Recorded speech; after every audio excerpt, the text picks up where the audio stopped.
Hello, I'm Isaac Hayes III, founder and CEO of Fanbase. Listen to what I'm about to tell you. The window to invest in Fanbase is closing. We've raised over $10.6 million of our $17 million goal. That means there's room for less than 6,370 people to invest in Fanbase for the average amount. The minimum to invest in Fanbase right now is $399. That makes you an owner in Fanbase today. Go to startengine.com/fanbase to invest. Why?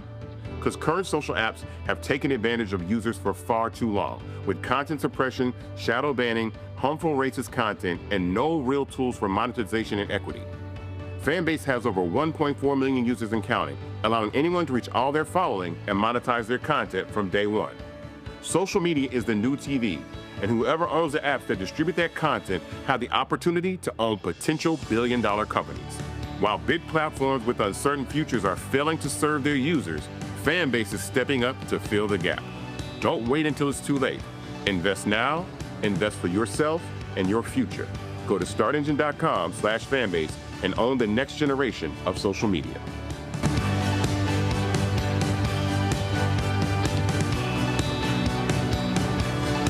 Folks, Black Star Network is here.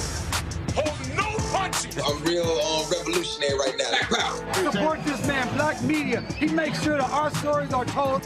Thank you for being the voice of Black America, Roland. Stay black. I love y'all. All momentum we have now, we have to keep this going. The video looks phenomenal. See, there's a difference between Black Star Network and Black-owned media and something like CNN. You can't be Black-owned media and be scared. It's time to be smart. Bring your eyeballs home. You dig?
Hey, folks, today's Thursday, July 3rd, 2025. Coming up on Roland Martin Unfiltered, streaming live on the Black Star Network. An epic, historic speech given by House Democratic Leader Hakeem Jeffries as he breaks the record for the longest floor speech in U.S. House history, speaking against Donald Trump's big, ugly, dangerous bill. That did not stop Republicans, though, from passing the bill. We'll show you some of what Jeffries had to say and talk about really what he laid out, I believe, is the campaign focus for Democrats in 2026. Also, on today's show, we'll talk to the attorney representing the family of a 18-year-old black Alabama man gunned down by police. The family's demanding the video be released. Police say, no, it's going to hinder the investigation. Also, a woman wrongfully accused of theft in North Carolina is fighting to reclaim her life. We'll talk with her and her attorney, Harry Daniels. That more right here As Roland Martin Unfiltered broadcast live from New Orleans. It is time to bring the funk on the Black Star Network. Let's go. He's got it. Whatever the miss, he's on it. Whatever it is, he's got the scoop, the fact, the find. And when it breaks, he's right on time and it's rolling. Best believe he's knowing. Putting it down from sports to news to politics. With entertainment just for kicks, he's rolling. It's on go, roll, roll, y'all. It's Roland Martin, yeah. Rolling with Roland now.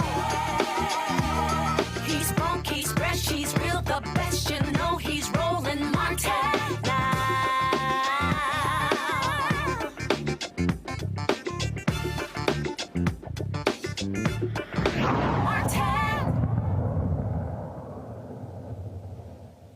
Folks, the family of Jabari Smith would be celebrating his 19th birthday today, except he was gunned down by cops in Homewood, Alabama on June 23rd. Police claim that Jabari reached for a gun during a scuffle over marijuana possession, but the family says that simply is not true.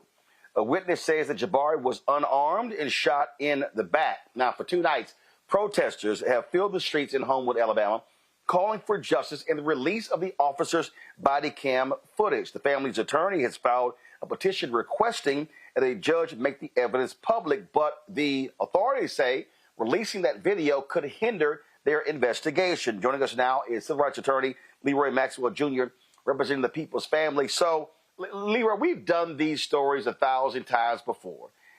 And when the video exonerates the police, they are real quick to drop the video, but they're saying that it's going to hinder the investigation. I'm confused. How? It either shows us what happened or it doesn't. I agree with you, Roland, and I appreciate you having us on. You're right. Typically, whenever these things happen, and you know as well as I do, they release the videos right away with a sense of urgency to clear their officers. But in this situation, the family's demanding it, the community's demanding it.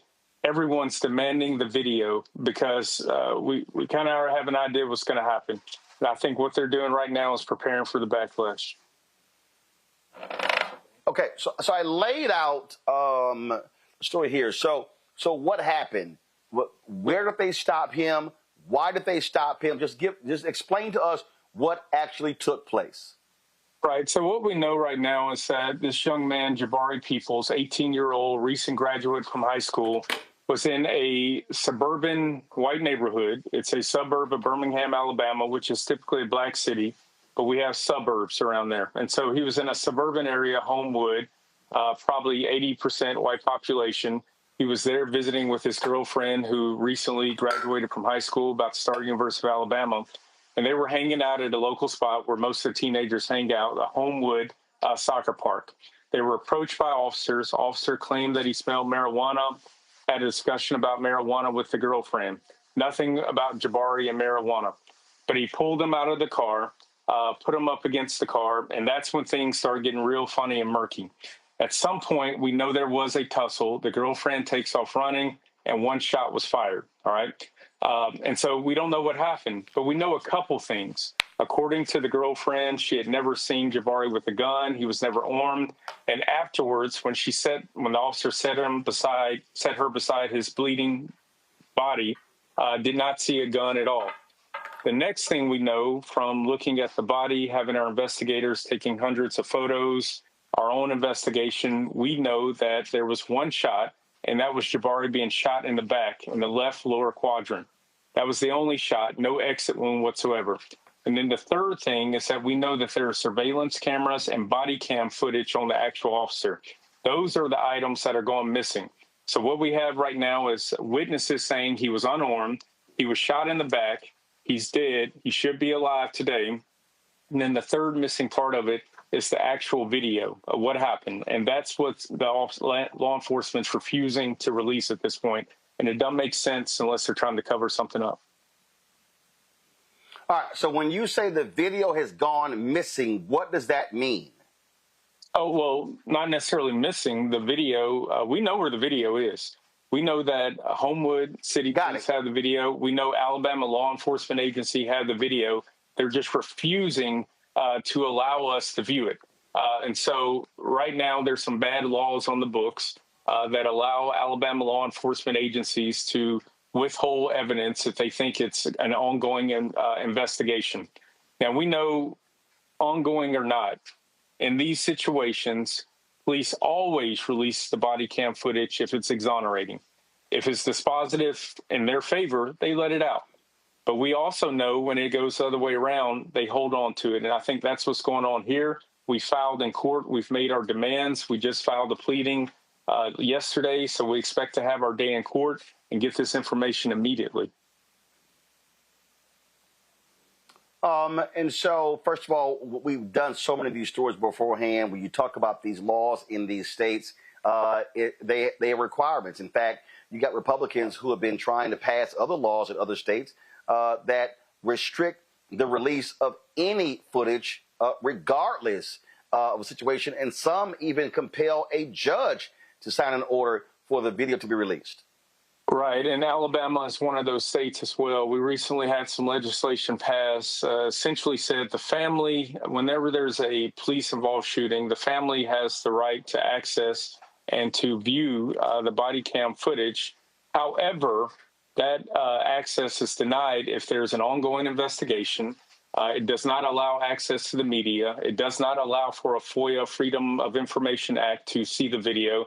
It basically puts a ton of restrictions on it, but has a small little caveat that says a family can view a video, but then has a rule of 15, 20 reasons why they cannot.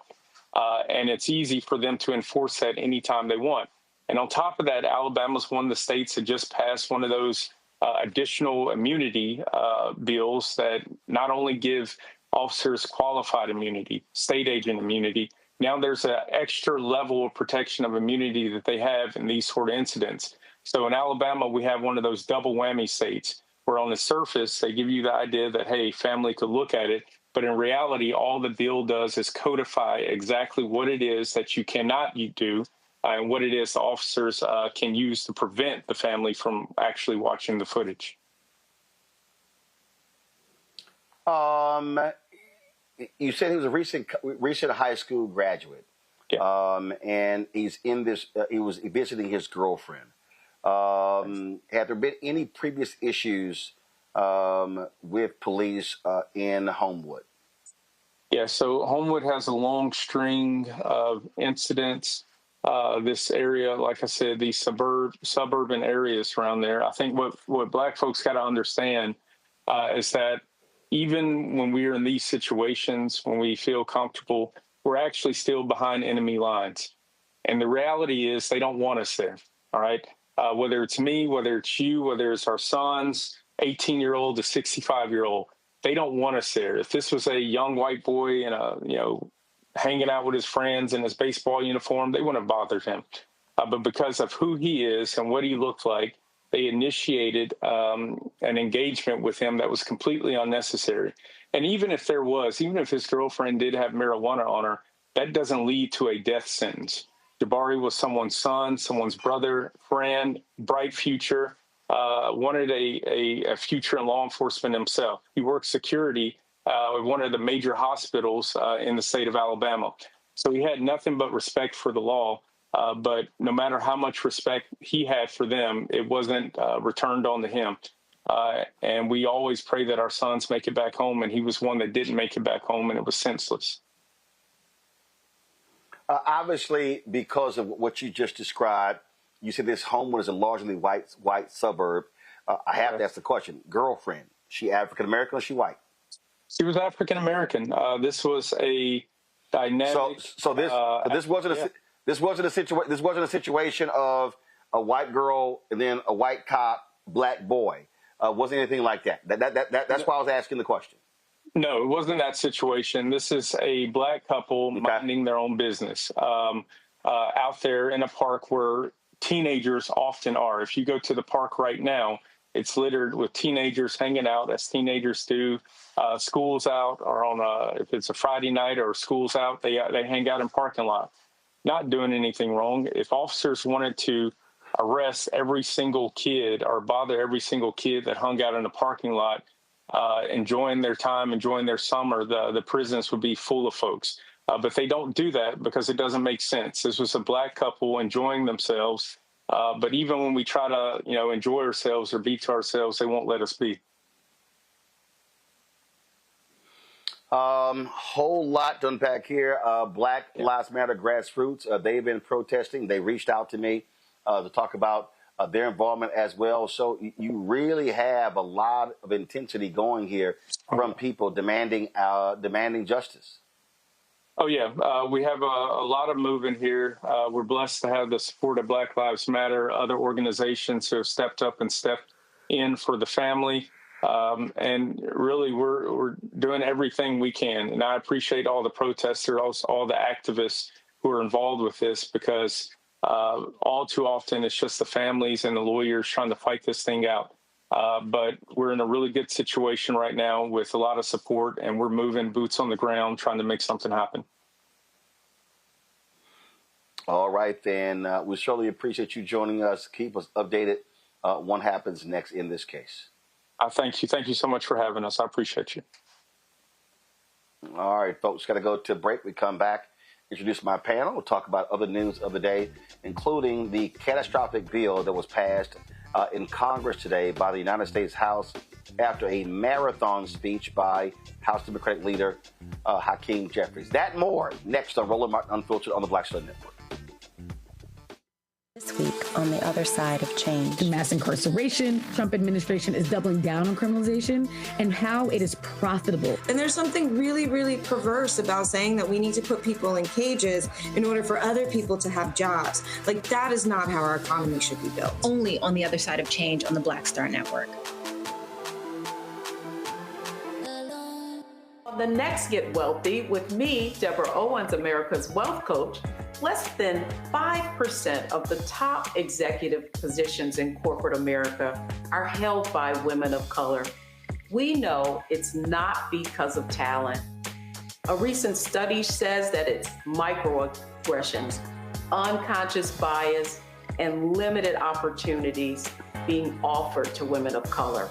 On our next show, we're going to get incredible advice from Francine Parham, who's recently written a book sharing exactly what you need to do to make it up into the management ranks and get the earnings that you deserve. I made a point to sit down, and I made a point to talk to people, and I made a point to be very purposeful and thought-provoking when I spoke to them. That's right here on Get Wealthy, only on Black Star Network. Hi, I'm Dr. Jackie of A Balanced Life.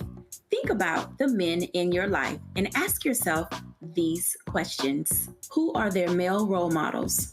Who can they turn to for advice to learn about what manhood is all about?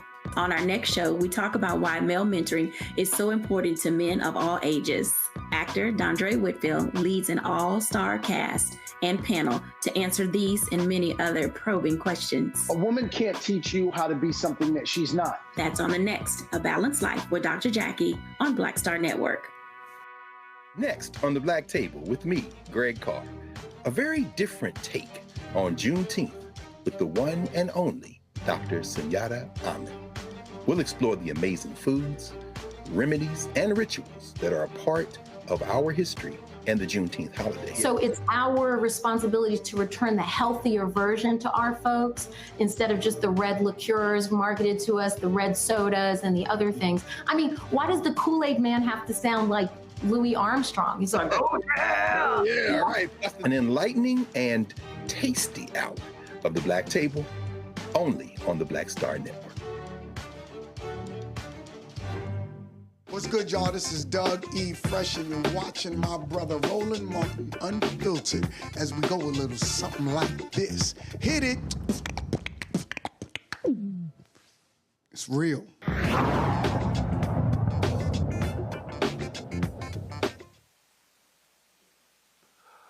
All right, folks, it's Donald Trump cooking the books. The June jobs report is out, and it's weird. The U.S. economy, according to the Bureau of Labor Statistics, added 147,000 jobs last month. beating expectations. Unemployment rate dipped to 4.1%, the lowest since February. Most of the gains came from, guess what? Government hiring, state and local, especially in education. The private sector added just 74,000 jobs, its weakest showing in months. And the federal government actually lost 7,000 jobs, continuing a year of deep cuts. Now, we're going to go beneath the numbers. Joining us right now to break it all down, Morgan Harper, Director of Policy and Advocacy at the American Economic Liberties Project. Okay, so Morgan, now I'm confused because we had the, what is it? Is it ADP? Their numbers before a day before saying loss of 33,000 jobs. Now this, and I've seen people posting on social media. I even saw an item where Bloomberg called out these numbers as being fudged. Can you explain us what the hell's going on? Well, I don't know if I even have full information on that. I mean, I have not seen that Bloomberg story. We don't, of course, know fully what's happening within the Trump administration.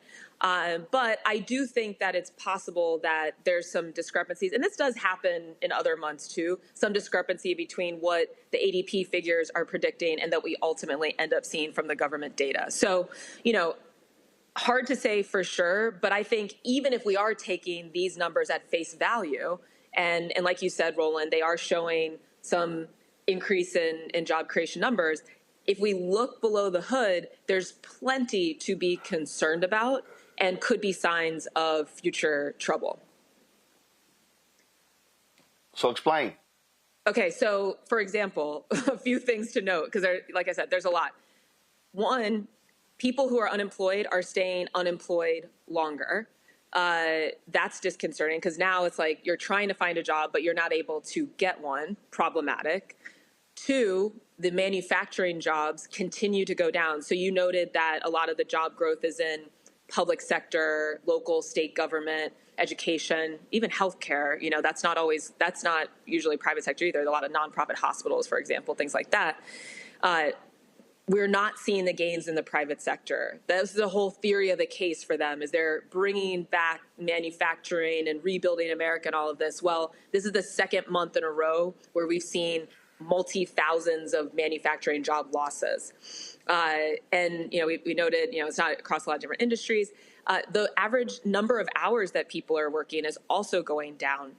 And of course, it's possible people are voluntarily trying to work less, or summertime, you know, maybe things with kids and who knows, but it could be a sign, and I think a lot of people are wondering if it is a sign that people, again, are not able to work as much as they want. So they are still employed, but they're just not able to get as many hours in, you know, schedule as many shifts as they would like.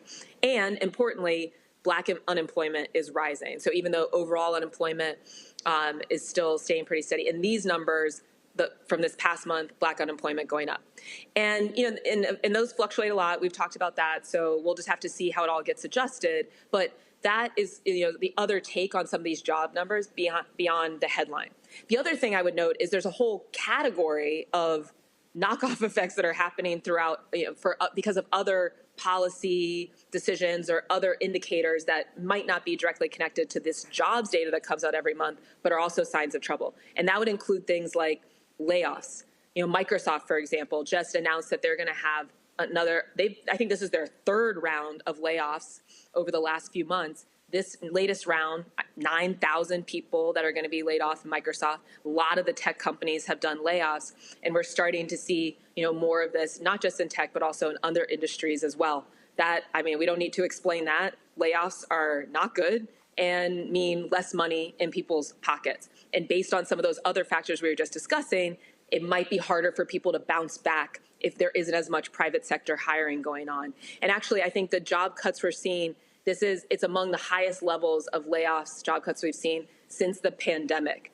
But as we know, the pandemic was a very unique time. So to be getting anywhere close to starting to match what was going on during the pandemic could be just the beginning, the brewing of an economic crisis. And of course, we see tariffs. You have the chair of the Federal Reserve, Chairman Powell, who has said that they would have cut rates by now if Donald Trump's tariffs were not going to go into effect. And again, you got Republicans who are sitting here just crowing and how great and wonderful these things are. We saw what happened today with this bill that was passed that's going to be signed into law tomorrow. And we've already had one hospital in Nebraska announce they're going to shut down because of what's happening with Medicaid. And so while they are cheering and proclaiming things are wonderful, we are about to have a serious economic problem. Yeah, I think that's a great point. I mean, the tariffs we talked about, that still just continues to be a huge source of uncertainty. And look, I mean, that connects to why we're not seeing more job growth in private sector. A lot of private sector companies are just saying, we can't move in this environment. We don't know where things are headed. Even if they don't keep all of the tariffs, the increase in certain level of tariffs is going to impact their ability to maybe replace some of their supply, given that we're not seeing the administration pair these tariffs with domestic investment and diversify the types of suppliers that are available.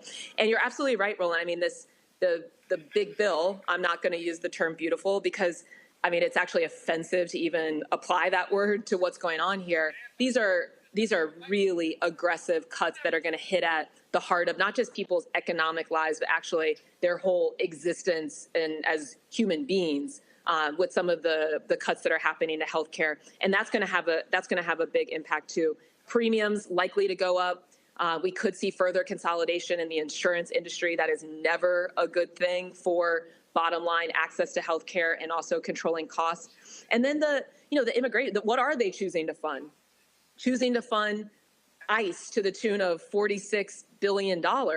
Well, again, you can take the humanity point at it, and a lot of they said that they're going after people who are criminals, but I think we all have seen now that it's gone way beyond that, including picking up some people who are American citizens and their raids and all of that. Real chilling effect on workers, and then, getting to the economic impact, workers wanting to even show up. A lot of towns at this point, here in Ohio where I am, across the country, the immigrant population is the engine of the economy. And so if we have people, even if they're still here, they're scared to even leave their homes because of some of this ICE funding, well, we're not going to see the amount of labor that's needed to keep up some of our food supply and all of these things. And that could have detrimental effects as well and increase a lot of the costs that we face as consumers down the line. Will all of this happen right away? The impacts? No. But again, it does continue to feel like we just have this ticking time bomb. And that it's not if we will have some kind of economic downturn, it's when. I want to bring in my panel while we're having this economic discussion. Let me bring them in right now. Dr. Nola Haynes, Georgetown University School of Foreign Service, joining us from D.C. Dr. Greg Carr, Department of Afro-American Studies, Howard University out of D.C. Eugene Craig, CEO, X Factor Media, Inc., out of Baltimore. The thing here, and I want to start. I want to start with you, Eugene. We saw what happened today. The passing of this bill. Only 2 Republicans voted no. 10 Republicans voted no. They held the vote open for a very long time in order to procure those 2 votes. They wanted this bill to be voted upon in the dead of the night, but Democrat leader Hakeem Jeffries said, nah, that ain't going to happen. Y'all going to have to sit here and listen to all of this. I'm going to play some of that later in the show. And again, they're jumping up and down saying how this is just going to create this new golden era of economics in the United States. But they are actually putting this economy in peril with their actions. Yeah, so I'll say this, right? I don't know if you're coming to me. I had a disconnection for a second. Yes, you. The thing is this, Roland. They're putting the economy in peril. The Fed chair has already said that we would have lowered interest rates if not for tariffs, right? And the one thing that's definitely going to come out of this is an increase in tariff, is an increase in interest rates. Because, hey, we're going to run deficits, we're going to run debt up, and the debt's going to be monetized. Part of the issue that Republicans take advantage of every single time they get power is that the American public doesn't understand the relationship between government spending, taxes, and how that affects their everyday lives when it comes to things like, hey, your interest rate that you're going to pay for your mortgage, or interest rate that you pay for your credit card, or interest rate that you're going to pay on your car payment, or the lack of interest rate that you're going to get on your savings, right? And how inflation itself is an invisible interest rate that you may not see on paper, but you feel every single day. And so the austerity that was just passed today is going to head to the president's desk is going to do nothing but hurt the American people. Shout out to Congressman Massey and Congressman Fitzpatrick. It must be noted, Brian comes from a pure purple district and voted, his conscience to protect his constituents. Talking about Brian Fitzpatrick. Also of note, that's where we held our second and final Republicans for Harris rally in his district. So he comes from a district that Vice President Harris won. But the rest of the Republican caucus, shame on them. The members from North Carolina and Georgia and Alabama, there isn't a Republican member whose constituents is not going to be directly affected by this. But, in their eyes, because, hey, a lot of these cuts won't take place in 2026, they think it's all, fun and dandy, and then that they can blame the Democrats when they come into effect. But at the end of the day, they voted to harm the people that put them in power and office. The thing here, as we look at what has happened, and Nola, as I said, this hospital in Nebraska, rural area in the district of Nebraska, Congressman Don Bacon, who announced that he was not going to be seeking re-election. So he didn't owe Donald Trump anything. So what did he do? He voted for the bill. Already, this hospital leader saying, sorry, Medicaid cuts, there's no way we survive. Those people now are not going to be able to have health care there. This is the reality, what we're dealing with.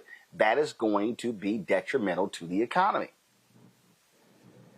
Absolutely. And we've seen this pattern before.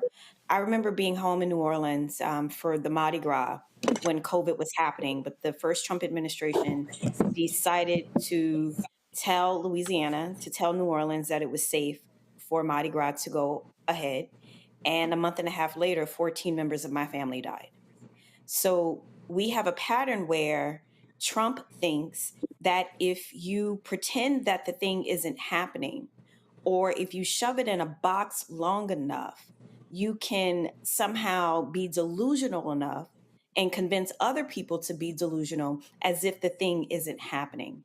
With the jobs report, listen, something is very fishy here.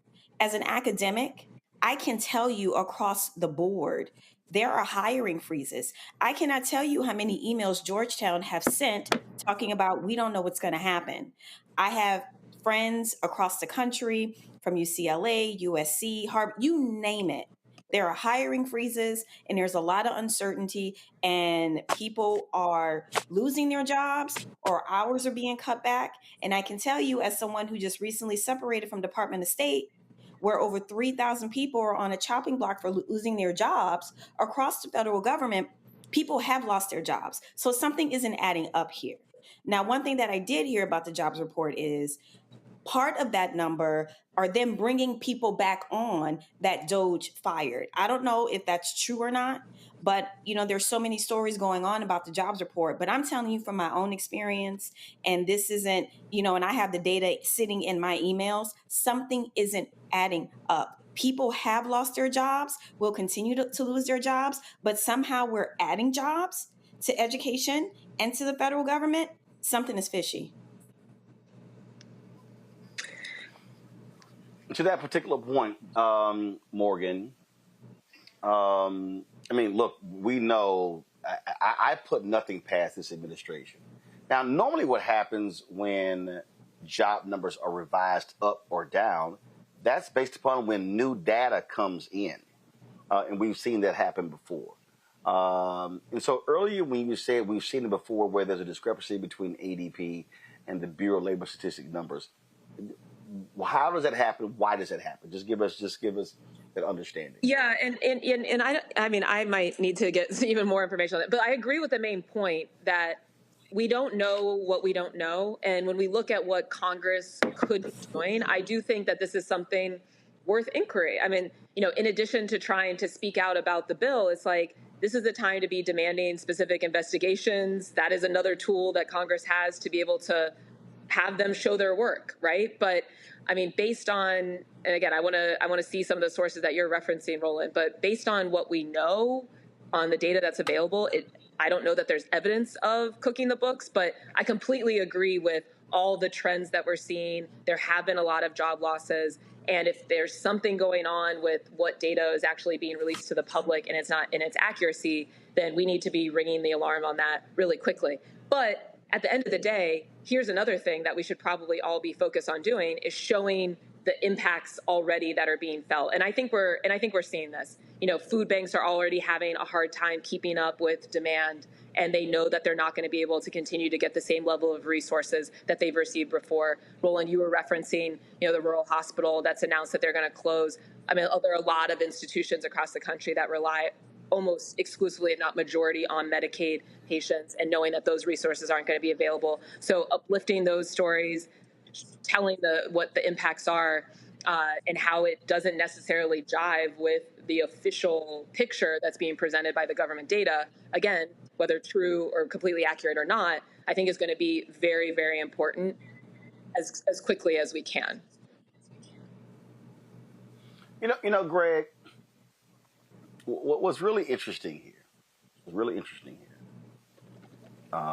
when you talk about this particular bill, Republicans put a lot of this stuff to hit in 2027 after the 2026 midterms. To Morgan's point right here, but we know there are immediate things going. This, for everybody who's been saying, well, the Democrats, they're flailing, they have no message. The reality is they do now have one. They now have something where they can say what we are for and what the people are against based on what they've already done. And we heard that in Leader Jeffries' speech. And I'm going to unpack that a little bit further when we actually run that. But people have to understand, you know, Trump has already said, hey, I've got more power. He controls Republicans with an iron fist. But this is a moment where Democrats are going to have to be nailing every day who this hurts, who gets impacted, and every time a hospital or a nursing home shuts down, they should pin that on Donald Trump, Speaker Mike Johnson, and every single Republican that voted for this bill. They absolutely should, Roland. The response from the white nationalists will be, they're eating the dogs. In other words, this is not logic. Never underestimate the power of white supremacy. As Joni Ernst, Senator Ernst said, everybody dies. They would rather die than save their own lives if it means that somebody else gets some health care.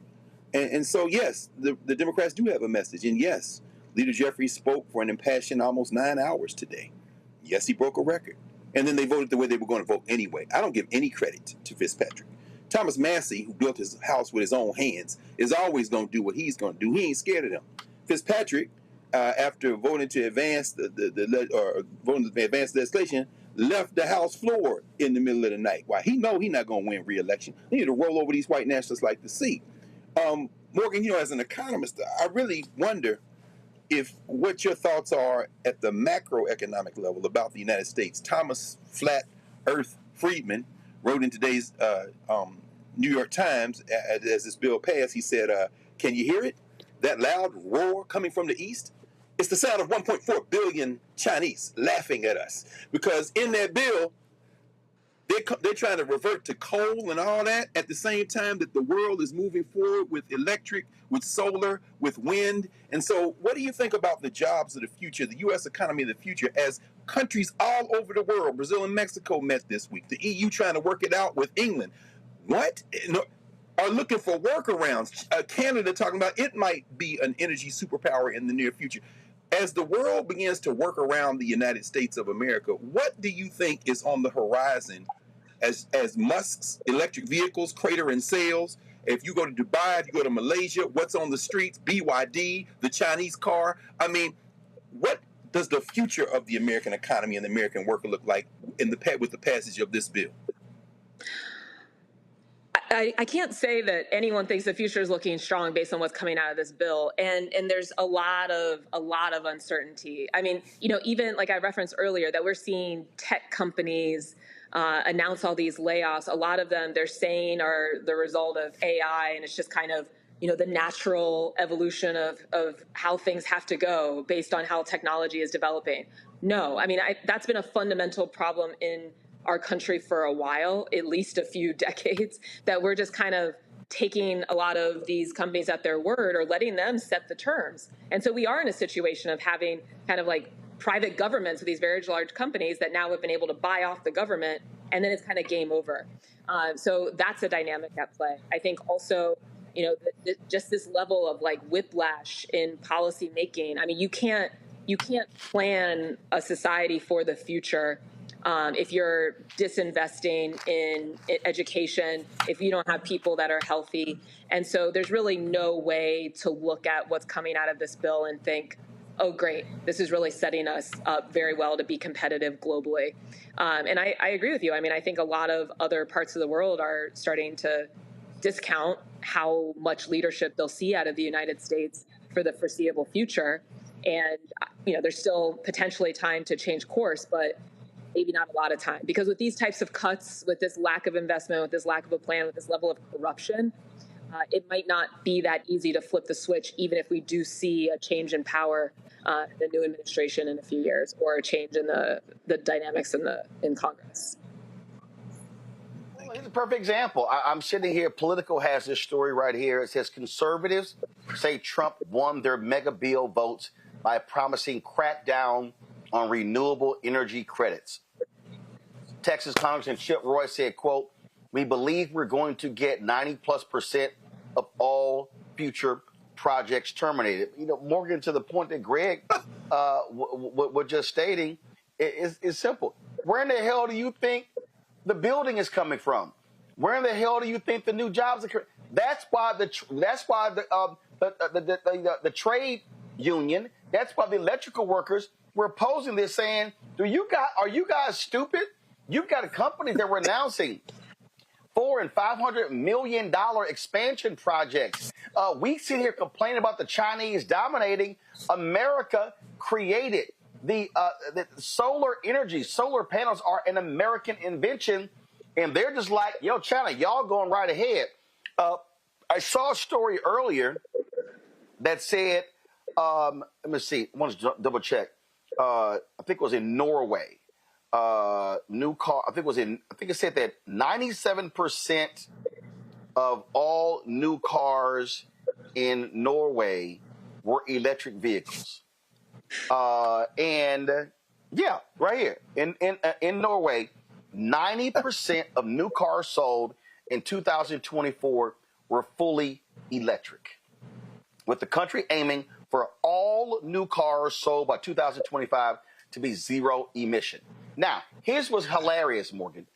These right-wingers go, oh, electric vehicles, man, that's hurting the power grid. What's sucking up the power grid? These AI plants. The data centers. Right. So, but the data centers. So for people to sit here and for these Republicans to say, oh, we should stop, forget all these electric vehicle stuff. I'm like, y'all are on crack, and the crack you're on are fossil fuels. The reality, I've got General Motors is delivering on Monday to me an electric vehicle. We have to understand that this is real simple. You have to recognize where the future is. This bill and Republicans, Morgan, they only think and operate in the now. They don't give a damn about the next 10, 20, 30 years. And yeah, we're going to be in for a serious issue if the rest of the world says, okay, America, we know you are the largest economy in the world at $29 trillion. But we don't have to actually do stuff with you. If we partner with one another, we can bypass you. And that's going to be happening a whole lot over the next 3 years. Yeah, I think a couple of comments. I mean, one, the big tech data center situation, it absolutely impacts electricity. I mean, they're cutting these deals. They're going to raise electricity prices, but trying to spread the cost of that across all of us and individual ratepayers, not just themselves. And that is a huge problem and going to increase costs for people. And also water on the data centers extract a lot of water. And that's another part of the utility story that isn't always talked about, but increased water bills for people, getting shut off, not having access to basic services. Does that sound like a modern country to any of us? I don't think so. And so, again, like beyond the economic perspective, it's just like the real inhumanity of what they're doing is really tough to fully portray just the risks that it's creating for a lot of Americans in the future at all income levels. It's like, even if you feel like you're pretty good now, these are just going to continue to have ripple effects that I think will hit a lot of different economic classes. And yeah, I mean, it's very easy now it'll be an adjustment even for some of these countries to want to coordinate amongst themselves, but the incentive to do so is very easy to calculate. You cannot rely on the United States. I mean, not having people feel comfortable coming here to do research. That's always been one of the top benefits of coming to the U.S., having international people that either come and gain knowledge and have a great impression of the U.S. and go back wherever they're from, or come and love the education they got here and invest in starting businesses and hiring people. We're going to lose that. Investing in research and to create innovation even within the government. A lot of the private sector is just not incentivized to have the resources to do that, front loading of research and development to create the next great healthcare breakthrough or some kind of new technology. But why do we have the internet now? It's because there was government investment along the way that allowed engineers and scientists to be able to invest in that, learning and understanding that technology. The private sector is never going to do that in the same way. And so, this is potentially setting us back for a long, long time. And it's just a clear corporate giveaway, even things that don't seem like they're big corporate giveaways. Going back to the immigration issue, what is a lot of this funding going to go towards? Detention centers. Who owns detention centers? The same people that are operating prisons. And this is not actually investing in any communities. And it's just a complete giveaway to folks that already have a lot and are only going to get more.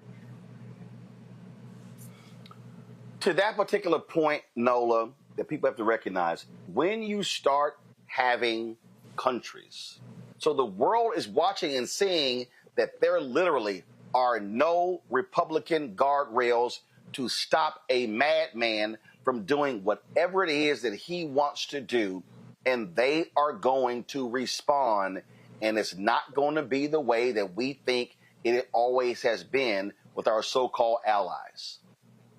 Absolutely. The world is watching, and in many countries around the world, they have great health care. I've been sick multiple times in different countries and left those hospitals without having to pay a bill as a non-citizen. And here we are stripping very vulnerable people of their health care. And to your point, Roland, I'm glad that you kind of drew the intersection between what happened today with that bill and also with our insecurity. What's very clear to me is that this administration is not interested in being the leader of anything other than in defense, right? And we saw an example of that when they bombed the 3 nuclear facilities in Iran. The next day, Hegseth said, deterrence is back. So that tells me, as a professional, as a security and defense professional, oh, okay, so we're doing away with diplomacy.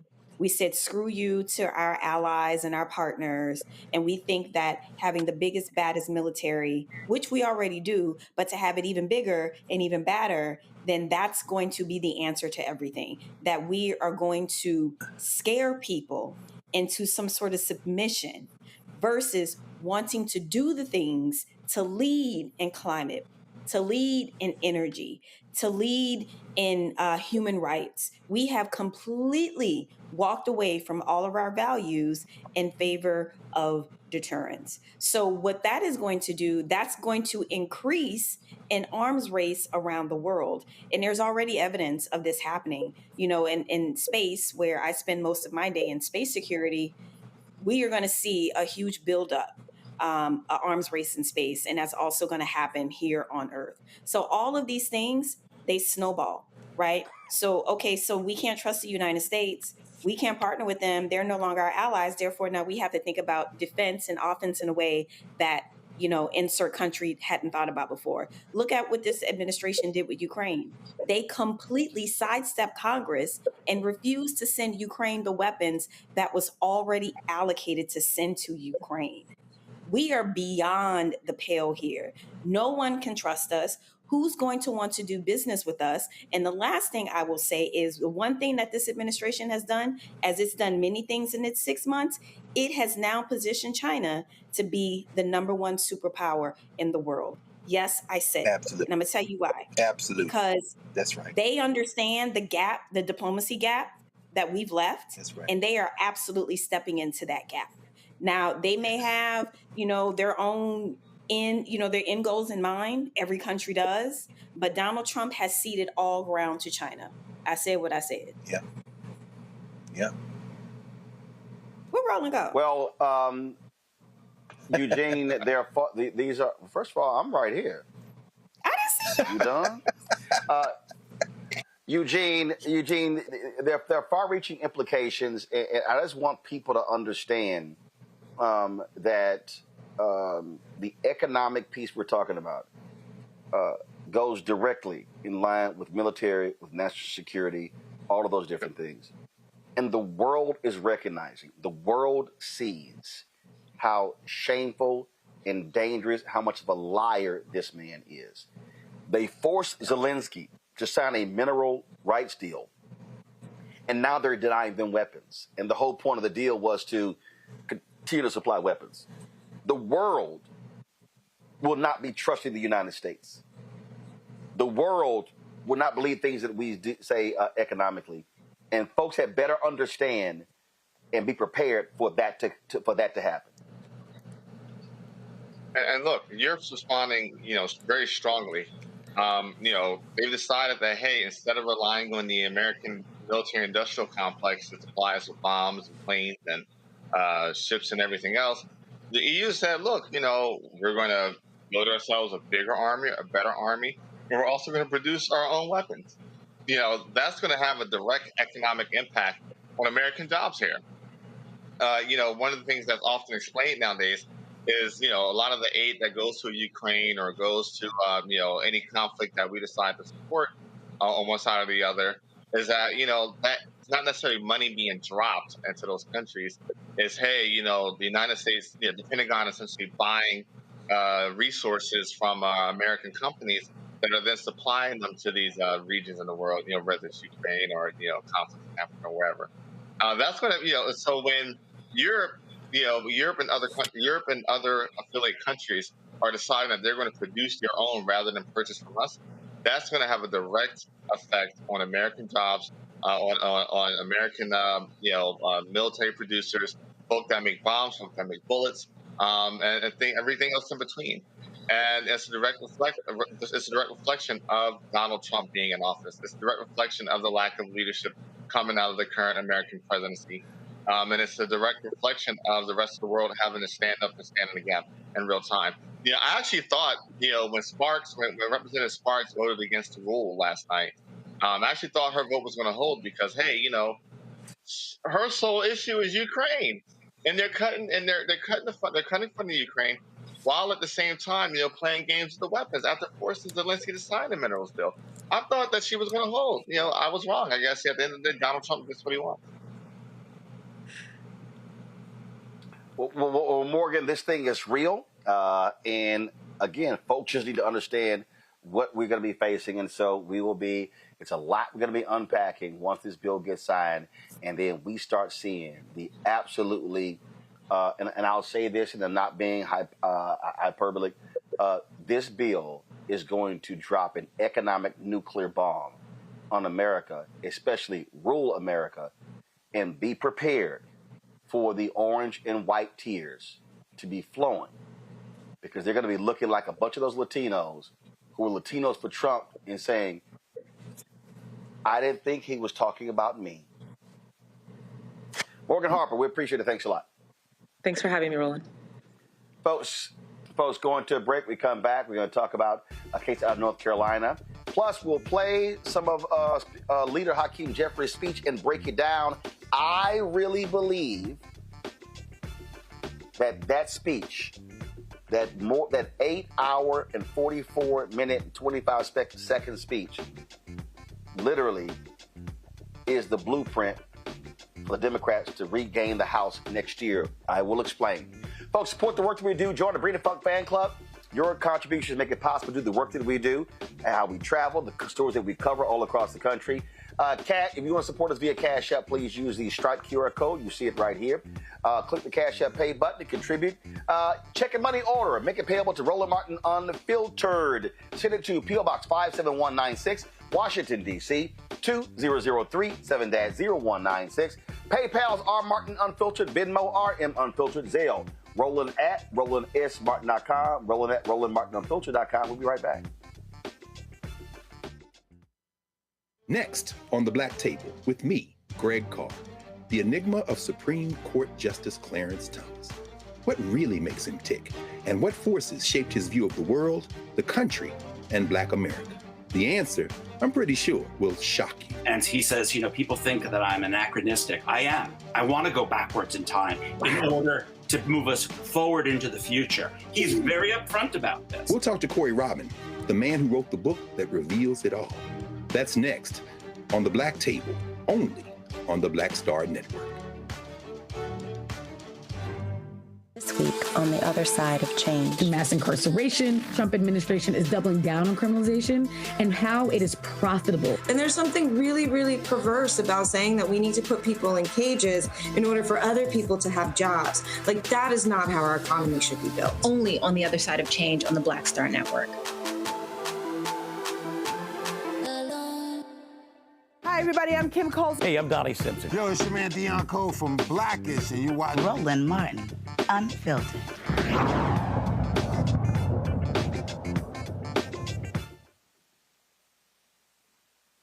All right, folks, welcome back to Roland Martin Unfiltered here on the Black Star Network. You know what? There are so many different cases that we cover on this show that sometimes just leave you perplexed, and you're like, what the hell is going on? Well, this story out of North Carolina is one of those. Attorney Harry Daniels is representing the system in this, and it's sort of strange, if you will, what transpired here. And so let me walk you through this story. Okay, Tamara Parker was wrongfully arrested. Okay. Now, she loses everything being falsely accused of a crime. No criminal record. She spends months trying to clear her name, loses her job, loses her home, after police claim she matched the description of a suspect, and the description was a black woman. Now, charges have been dropped against her. Her mugshot, though, online, people can pull it up. It's everywhere. And so imagine now you're trying to have to rebuild your life. Tamara and her attorney, Harry Daniels, joins us right now. Glad to have both of you on the show. So what the hell? First of all, what did they accuse you of doing? And what was the description? And was that person actually ever apprehended? And they in any way resemble you? I have no idea. So what they said happened was someone took someone's credit card information, bought 2 Apple iPhones, and sent them to an advanced auto parts store. I had no idea, what was going on. I don't think that they ever got a suspect. I'm not too sure, but not to my knowledge. I think I. So how do they get around to you? What happened? So I went into the store, the Advanced Auto Parts store. I went in on May the 16th of last year. I was looking for a part. I actually had the part in my hand and they didn't have it. I got assistance from the store associate. And then a little over a week later, the police came to my house and had a search warrant to search my home. I had no idea why they were, there, but that was the only time I ever went into that store. So the first time you ever go to this auto parts store, you looking for a part, then all of a sudden, a week later, they're showing up at your house. And when they show up at your house, What do they say? I let them in because there was something that happened at my daughter's school earlier that week. So I just thought a teacher was arrested. So I started thinking about that. Like, I thought they were coming to my house to tell me something happened to my child. So I let them inside to like see what they had to say, and the guy just started like yelling, like, "I just want to know if this is a one-time thing or if you're a part of a ring." And I had no idea what he was talking about. So then he just kind of started going off. So then he told me like what happened. Well, he said first, "Did you go into an advanced auto parts store?" And I said, "Yes, I went there last Thursday to look for a part, and I had the like part with me." So that's what he told me. That's when he told me what I was accused of. And at first I thought it was a joke because who would do something like that? That was like the craziest thing I've ever heard of. So then like I opened up my wallet. I'm like, "Hey, you can look and see, like I don't have anyone's information. Like I own my home. I have like a good credit score. Equity is up in my home. I have reason to do something like this. This is like the most ridiculous thing." But yeah, he was very aggressive. That is so Harry, what's crazy to me is if you're the store, you have surveillance video. If she didn't, like, the video should show if a card was taken, used, or whatever the heck. Like, what the hell is this? Thanks, Roland, for having us on. Roland, first of all, we do a lot of cases usually dealing with serious injury, death related to law enforcement. But this was a case that we could not pass up based on the extraordinary and disbelief of what happened to this Tamara. No surveillance cameras, no outside cameras or surveillance cameras in the store at Advanced Auto Part in Dallas, North Carolina. She simply went into the store May 16th to pick up a part for her husband. She went to Advanced Auto Parts the next door. They didn't have the part either. What transpired was that, like she said, somebody sent these phones to the store, and subsequently, one of the sales associates at the store said that the person had came back in the store after police went to the store to pick up the phones. They came back into the store, and they took a picture of the person's license plate. Well, that day was May 20th. On May 20th, Tamara was nowhere around the store. In fact, she was at her kids' pre-K graduation, her other kids' graduation, elementary school graduation, out with family, nowhere near the store. And law enforcement knew it because when they took the phones, and she freely gave the passcode to the phones once they had the search warrant, and they did forensics on the phones, Roland. And in the forensics, they found that she was not at the store on the date that sales associate alleged that she was there. They knew that she did not commit this crime, but nevertheless, they pursued it. They got a warrant for her arrest. She was arrested. She lost everything. A job, great job, her good reputation, mugshot. Her home is now foreclosure for sale. She's several months behind, and she's currently under care of a doctor. This is, and she's unemployable at the time because she was an insurance agent, and nobody wants to hire anybody who's been accused of stealing identity fraud or identity theft, especially when you have public trust and you deal with a public identity on a day in, day out basis. But these one of those cases that law enforcement, overzealous law enforcement, a clerk that we will get to the bottom of what happened here because she clearly gave false information to the police that Miss Parker was in the store and she was not. We're going to find out where that come from. And not just that, law enforcement completely ignoring innocence, exculpatory evidence, and pushing forth an agenda that left this family upside down, literally, with finances and in a place that anybody could have been in, especially the Parker's family, where she was a law-abiding citizen, hardworking, taxpayer, no criminal record, making money, own her own home, equity, savings, accounts, good credit, and all of a sudden, all of that was taken from her as a blink of an eye. So we got a lot of work to do. We're going to pursue this case, and we're going to make sure we get some justice for Ms. Parker. Tamara, how long did you spend in jail? It was only a few hours. On paper, it said like 15 minutes. When I went in, of course, I was talking like, hey, you guys have the wrong person. And they were just like, well, this detective, he doesn't make mistakes. He's the best. And he wouldn't be doing this unless he had solid evidence. And I'm like, he doesn't. So when they took me in, I just kept saying, like, you guys have the wrong person. But they did like the intake. I went and talked to the magistrate, and the magistrate said I can leave, like gave me the paperwork, you know, said he'd unsecured bond. He even made a joke like, Ms. Parker, do you have a ticket or any speeding tickets? And I'm like, when I was like 19 or 20. And so he basically told me I was leaving. I didn't leave. They put me in a holding cell after the magistrate unsecured my bond and told me I could leave. Yeah, Roland, just to add this is, and the evidence and what I just told you and the facts of this case, it's not speculative. This is what is in the discovery, the criminal discovery. I'm not making it up. This is what the DA had, and once the DA reviewed this discovery, and a lot of times the DA don't review discoveries until they get an indicted case, he immediately dismissed this case with insufficient evidence. Dismissed it. We have the dismissal.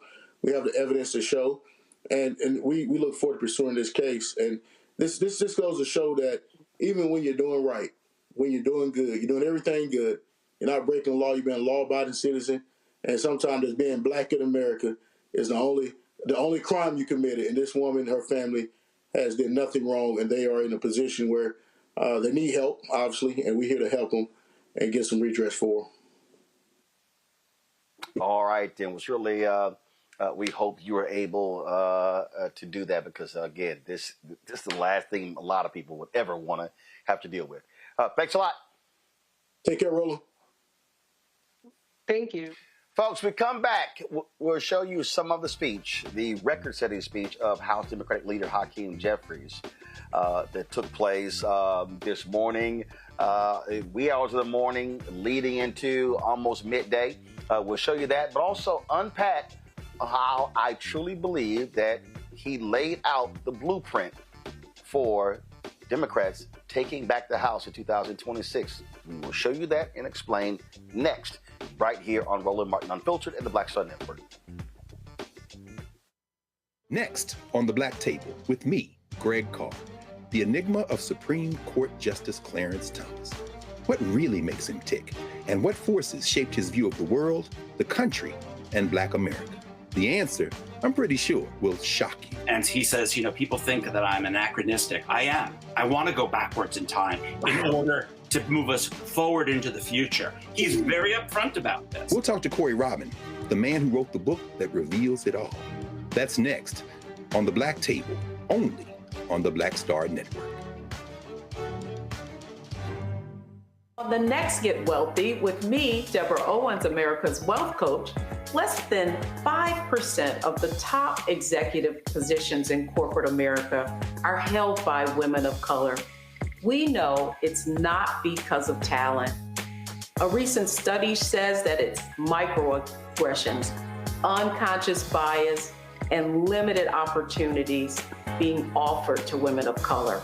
On our next show, we're going to get incredible advice from Francine Parham, who's recently written a book sharing exactly what you need to do to make it up into the management ranks and get the earnings that you deserve. I made a point to sit down and I made a point to talk to people. And I made a point to be very purposeful and thought-provoking when I spoke to them. That's right here on Get Wealthy, only on Black Star Network. Hello, I'm Marissa Mitchell, a news anchor at Fox 5 DC. Hey, what's up? It's Tammy Roman, and you are watching Roland Martin Unfiltered.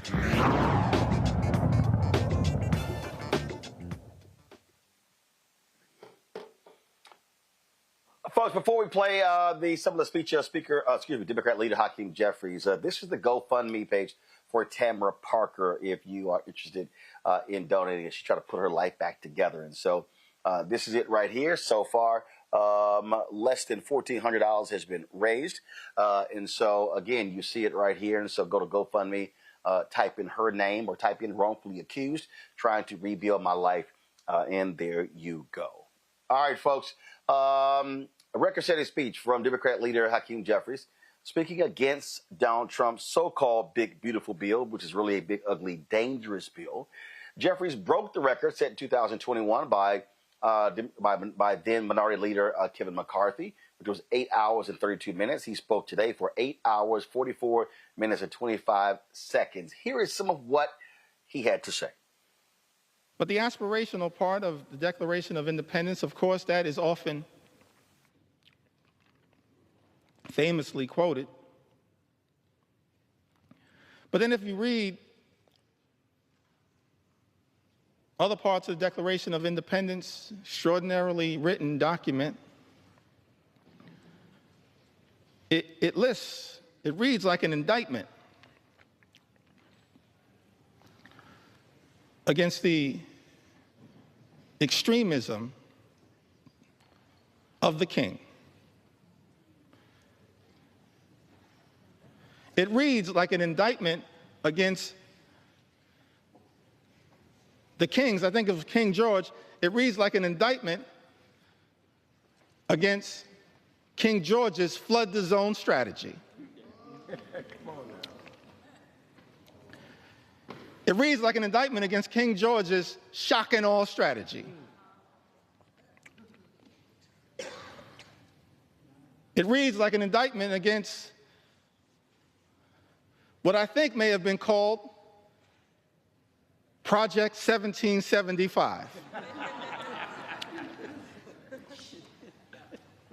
which is what brought us to Project 1776. And you look at this indictment, and one of the things it alludes to, it talks about, is the notion of the king's effort to stop the assimilation of people from other parts of the world into the United States of America. So we understand that from the very beginning of this great country, there was a recognition, of course, of the importance of immigration to the success and vitality of the United States of America.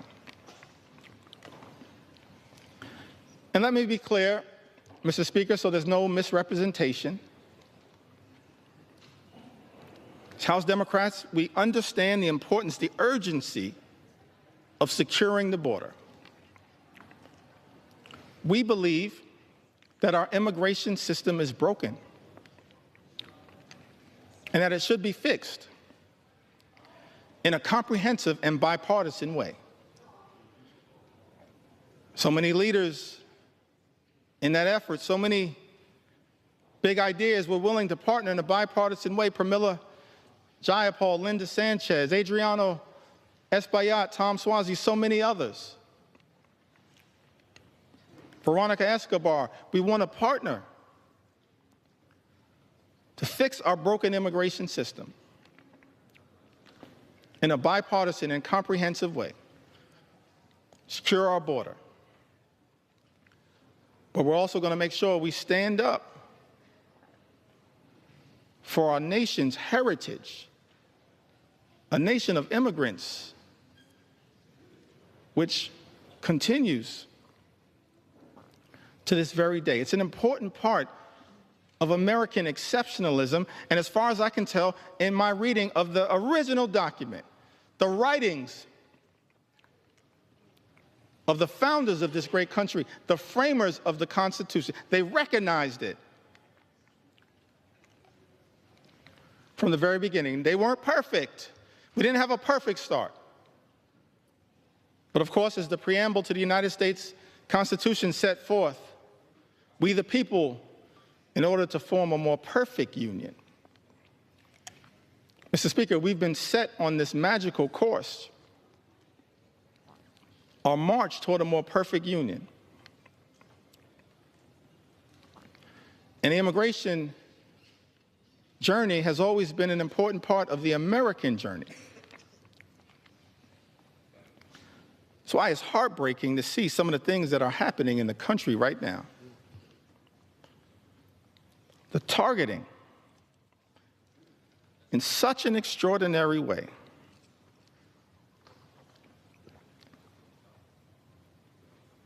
of law-abiding immigrant families, including American citizens. How can this be in the United States of America? Some people who might suggest that we should stay away from these stories. No, I'm going to lean into this part of the American journey because we support our heritage as a nation of immigrants. And we're going to stand up for dreamers, stand up for farm workers, stand up for law-abiding immigrant families all across this country. U.S. citizen children have been deported, Mr. Speaker. Is this who we've become in the United States of America? How can this be? This is extraordinary. 2-year-old American named Manu Borges Santos was born in Fort Lauderdale, Florida, in September of 2022. In February, she was taken into custody in Florida alongside her mother and father, both of whom were undocumented. And as a result of this situation, we're fed up with Project 1775. And so they implemented Project 1776.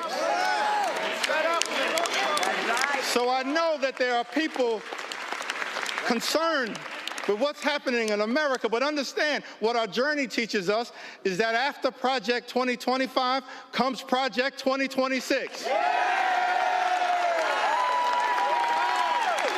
And you will have an opportunity to end this national nightmare as part of Project 2026. I love the framers. They gave us a blueprint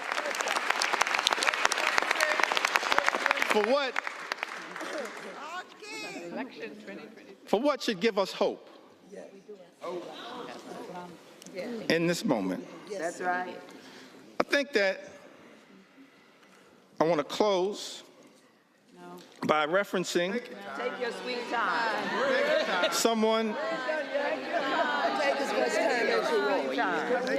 someone who we all serve with. I want to stand on the shoulders, if it's okay, on some of our civil rights heroes and foot soldiers. Yes, yes. Those whose character, whose conviction, whose courage should give the American people hope at a moment of great despair. Many of us had the great honor of serving with Congressman John Lewis.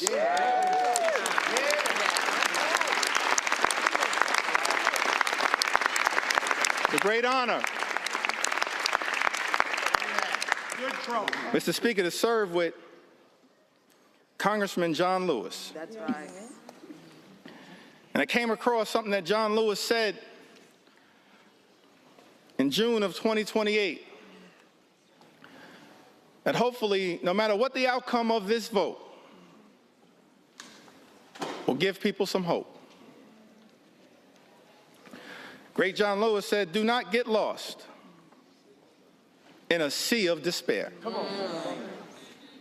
Be hopeful. Be optimistic.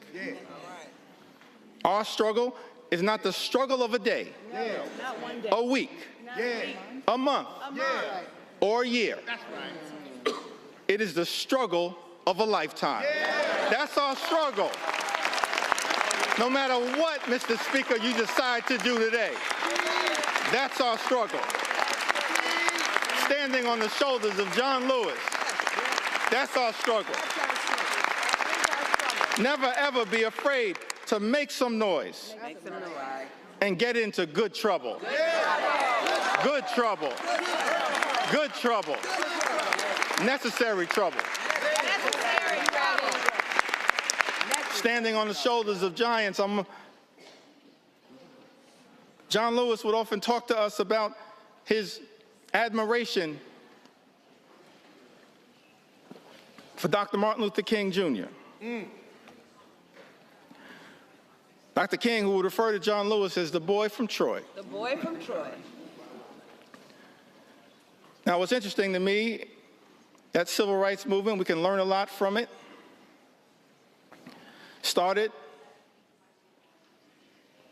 December of 1955. And Rosa Parks sat down on that bus so that all of us could have the courage to stand up. That's right. Wasn't an easy struggle. All the odds were stacked against these civil rights heroes and foot soldiers. And during the early days of the movement, a difficult part of the movement, Dr. King, after they've been targeted, arrested, beaten, harassed by the authorities,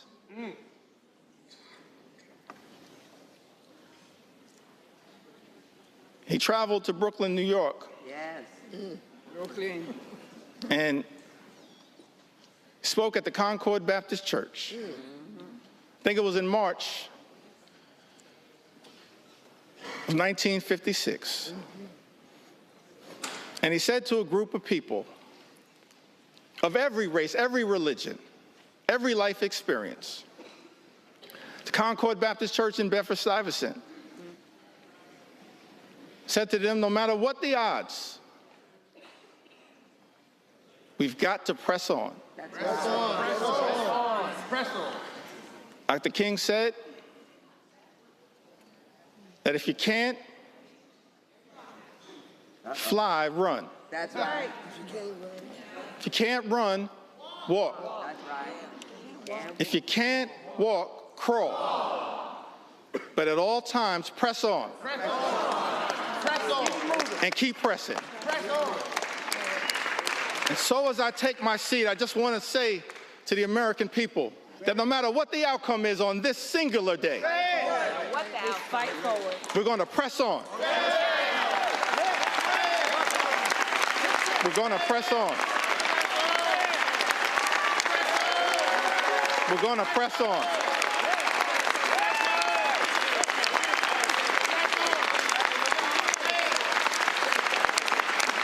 We're going to press on for our children, press on for our seniors, press on for our veterans, press on for our unions, press on for our farmers, press on for our dreamers, press on for working class Americans, press on for the middle class, press on for all who aspire to be part of the middle class, press on for the poor, press on for the sick, press on for the afflicted, press on for the least, press on for the lost, press on for the left behind, press on for the rule of law, press on for the American way of life, press on for democracy.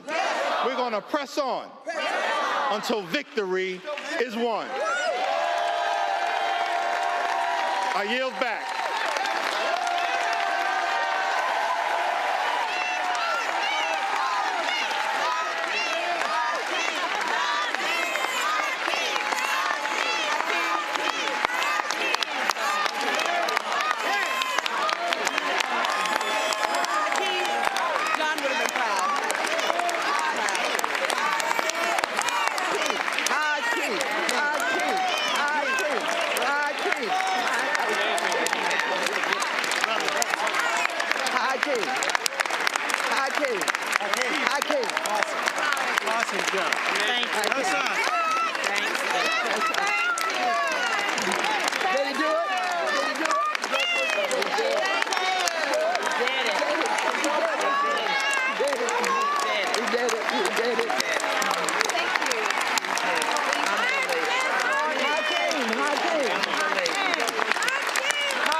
From Massachusetts.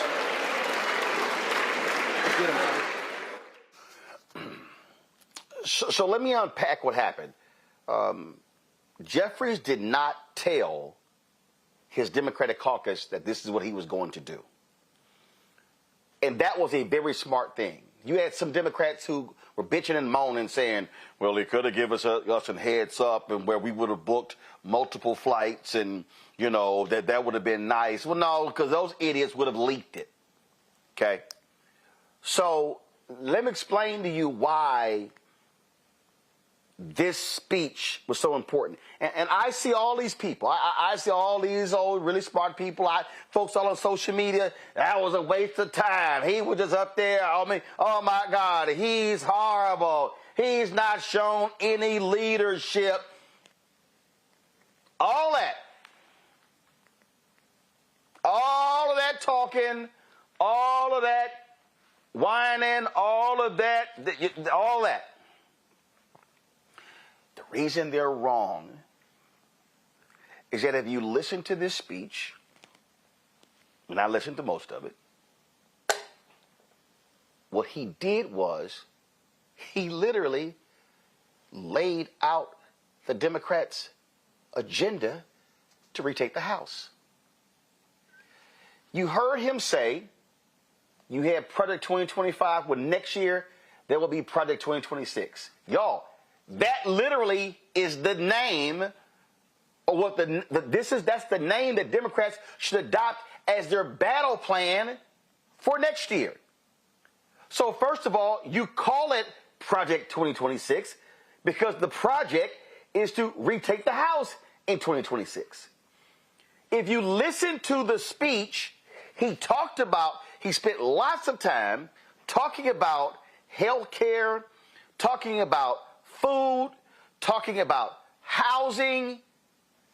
Hello, that's the agenda. In fact, I saw a tweet, and there was a Republican who somebody posted that this bill does this for food, does this for education, and does something else. And this Republican goes, yes, exclamation point.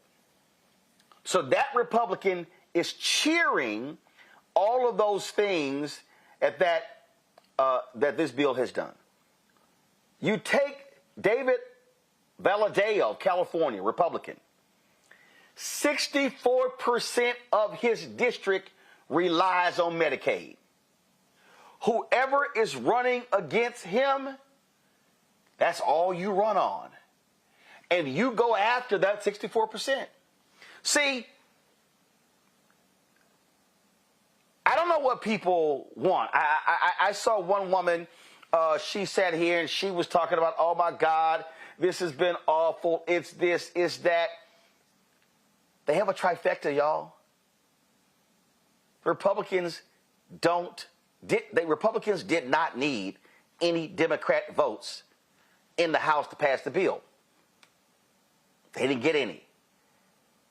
They used the reconciliation process in the Senate, which only required a simple majority and not 60 votes.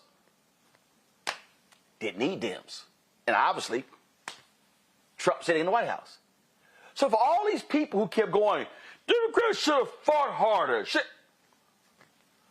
Can you please tell me what in the hell? And I love when all these people say this.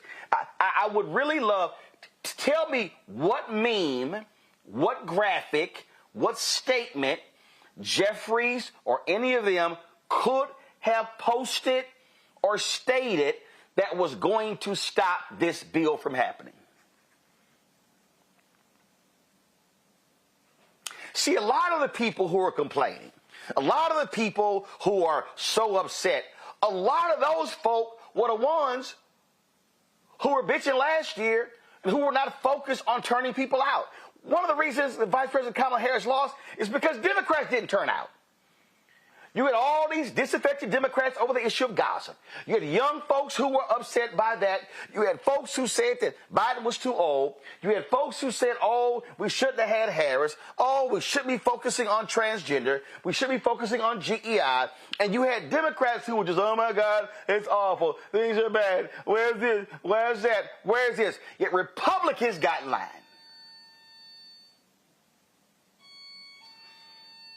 How did Republicans pass this bill? How did they go from losing 217 to 207, holding the vote open, and then converting the holdouts? It's because they fell in line. Because they said, you can't get everything that you want, but we're going to get this bill right now. See, I keep saying Democrats have a history of snatching defeat from the jaws of victory.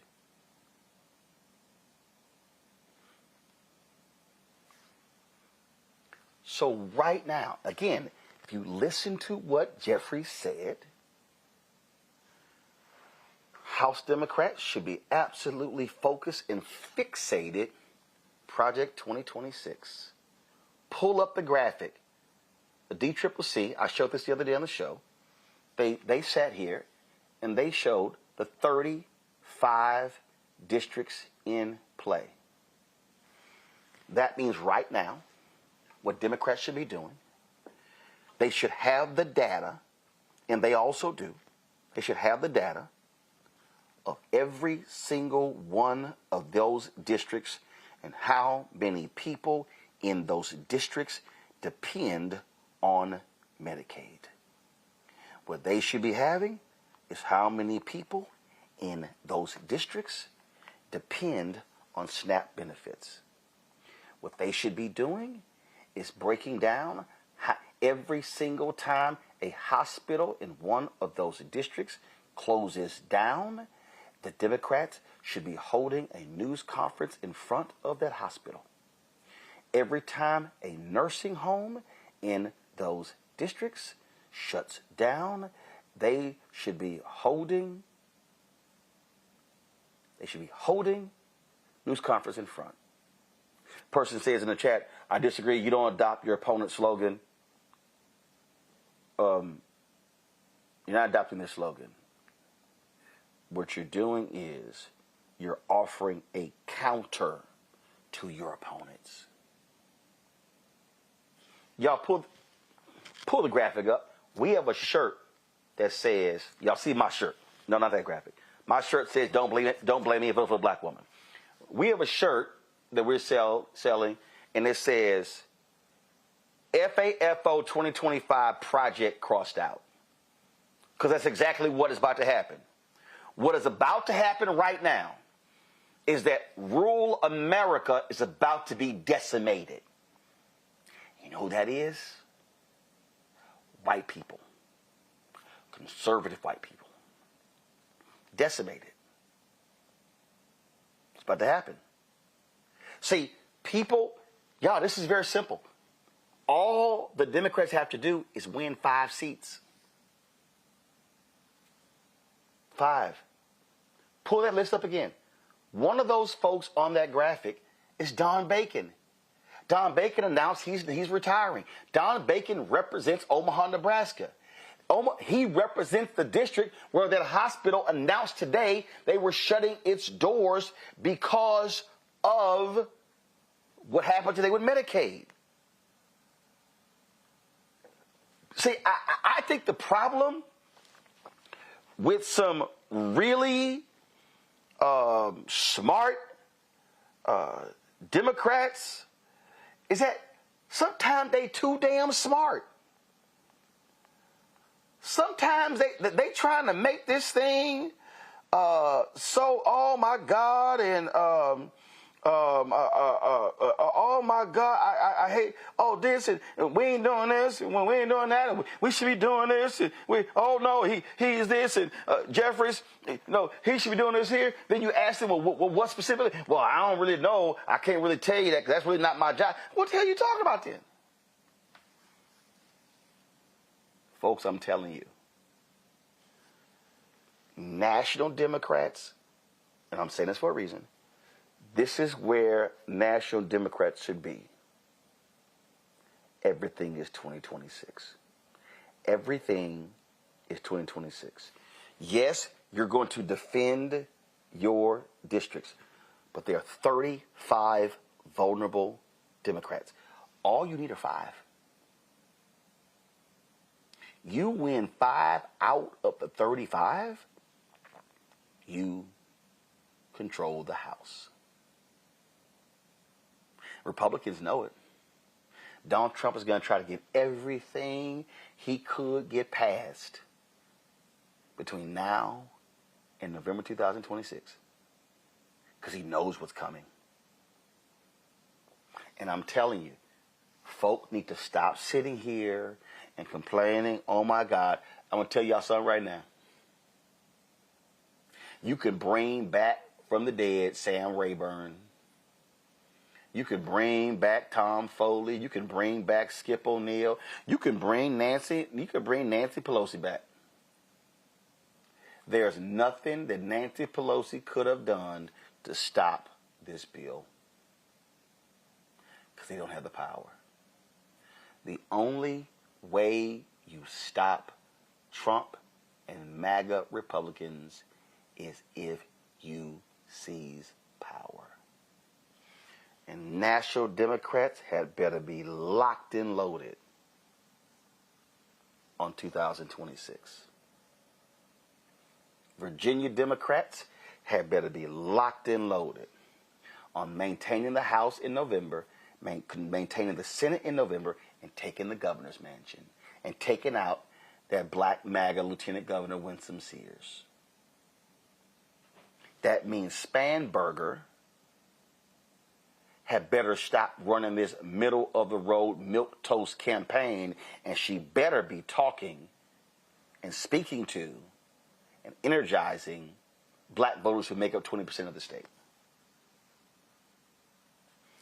You cannot stop someone from doing something, and you cannot advance your agenda if you do not have the power. Go to my panel. I want to go to you first, Greg. If people actually stop getting so caught up in theatrics and, oh, the person didn't move me, I wasn't excited.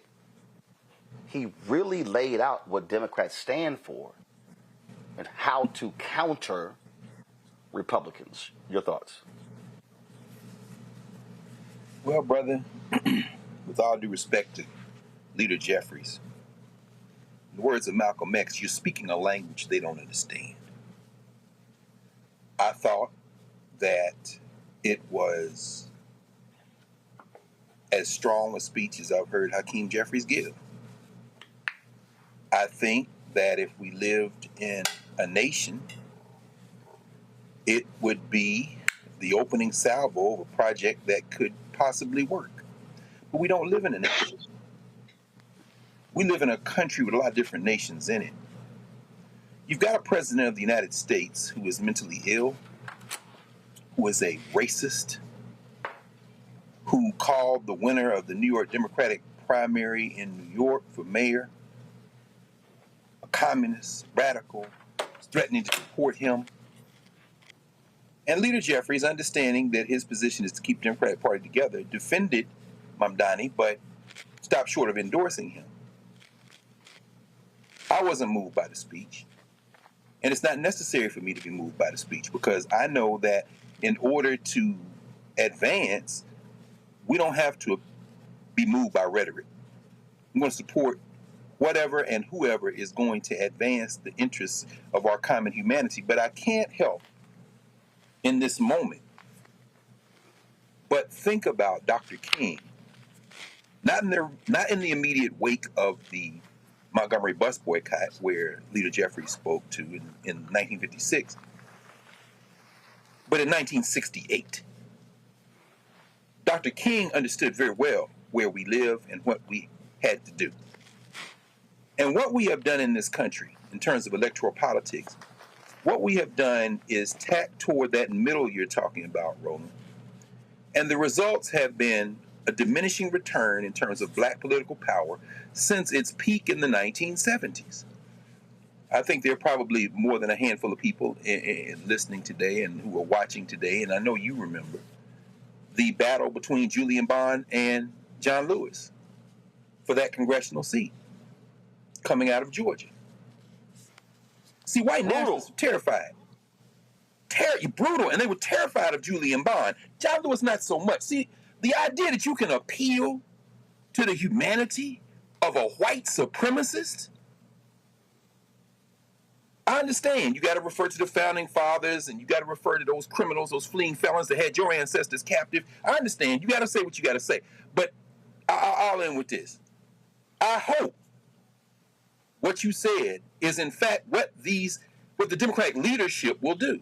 I hope that they will overwhelm these white supremacists. I hope they will not leave the Congressional Progressive Caucus out on a limb. I hope that they will show the same energy they used to every time somebody showed up that wanted to fight with both fists, whether it be Cori Bush and now Wesley Bell is in the damn legislature, whether it be Nina Turner and now Chantel Brown is in. I hope they show that same energy when it's time to fight these white supremacists and punch them in the face. Social media, I saw one of these young people call Leader Jeffries Apex Shakur. Listen, let's be crystal clear now. You got to fight these people.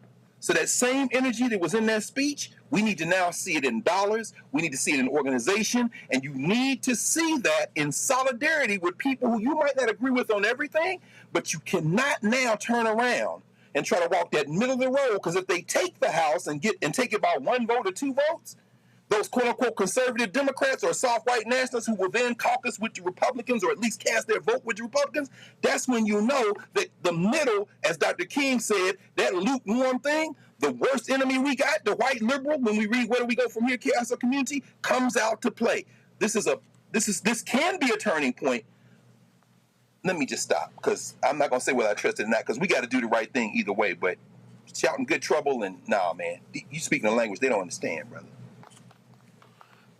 The thing here, Eugene, when I talk about in terms of how do you move forward, the thing here which is critical is that for all of these Democrats who are mealy-mouthed, whining, complaining about Mamdani, they're idiots. Because what they're not doing is they're not asking the right question.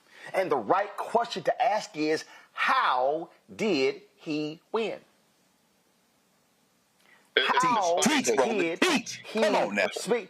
They're not asking, how did he run a smart, sophisticated, targeted campaign that spoke to the present day needs of the voters, that studied those who sat out previous elections, that activated them, that piqued their interests, and that turned out. That's why all the Bill Ackmans of the world, they can all be praising Eric Adams and all sorts of stuff like that. I'm telling you right now, I don't think there's no doubt. I think he wins the general election. Yeah. Because what the people, what progressives, what Democrats, what people who lean Democrat, what people want is they want to see somebody who is speaking into them in a way that is addressing their real life issues, who is not talking to them from 30,000 feet, but who is doing what Joe Madison said, you got to put it where the ghost can get it. And look, I hope Democrats finally do learn a lesson, right? Because they had the opportunity when AOC beat Carly and she got elected, right? And this New York election is a much broader demo, much broader landmass. But it's one more time another catalyst. Last week we had a discussion, after your interview with Jasmine Crockett about how, Dem leadership should be using their assets like a Jasmine Crockett or Maxwell Frost, right? But most importantly, going back to Speaker Jeff, I mean, well, soon to be well, eventual Speaker Jeffries' speech earlier today, what he was meticulous to do is he called out every single targeted swing seat that could be easily won by a shifted by a couple points. When he told me, he called out Mulatto, when he called out Lawler. I mean, some folk even, there's typically an unspoken rule within a delegation that you don't attack within your own delegation. But he understands that, hey, 3 of those 5 swing seats come straight out of New York, right? And so he called out his own delegation members, put the targets on their backs. He laid out an agenda. I do think that part of what needs to happen, especially with the outside groups, is that the conversation that has to take place is, hey, look, people sat out this last election, and when people were saying, hey, give me power so that I can help you, you didn't, and now you're looking at these people to help you. You can't make that same mistake in 2026. You can't look at Hakeem Jeffries or Dem leadership in the House or the Senate and say, oh, do X, Y, Z to stop this. Well, the math is really simple in both of these chambers, and the rules are even simpler. It's majority rule. Majority rule, minority rights, right? That's political science 101, every single class. Comparative politics, political science, poli sci. Any 101 class, the first thing you learn about American government is that it's majority rule and majority rule, minority rights. But it's still majority rule. And what people have to understand is that you have to give the people that are looking out for your interests power to look out for your interests. You can't come to them 6 months, 8 months, a year later and say, what are you doing? You're doing nothing. Well, hey, because of the way the system's structured, I don't have power to do anything.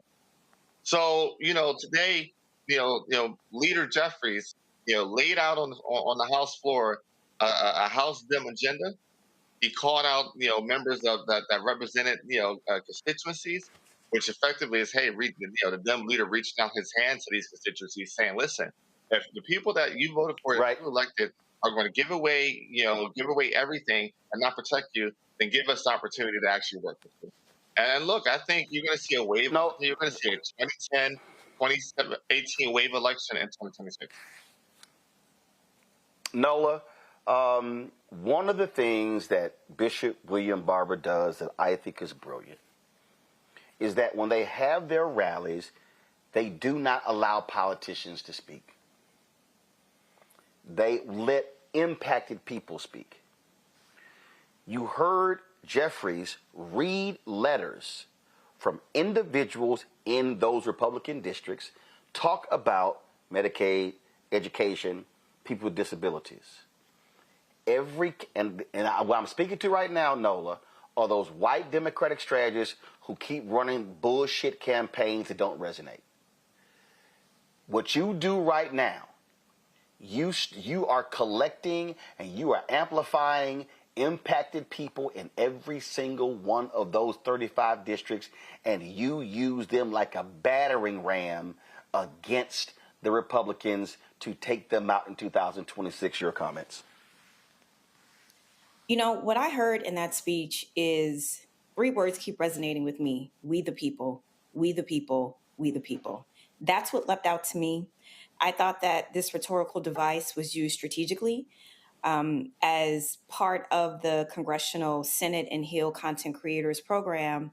I have access to congressional members, so I've been a part of this fight pretty much since the beginning. I've been on the Hill at 2, 3, 4 o'clock in the morning, talking to people who are outside on the steps in the rain, and then also go inside and talk to members.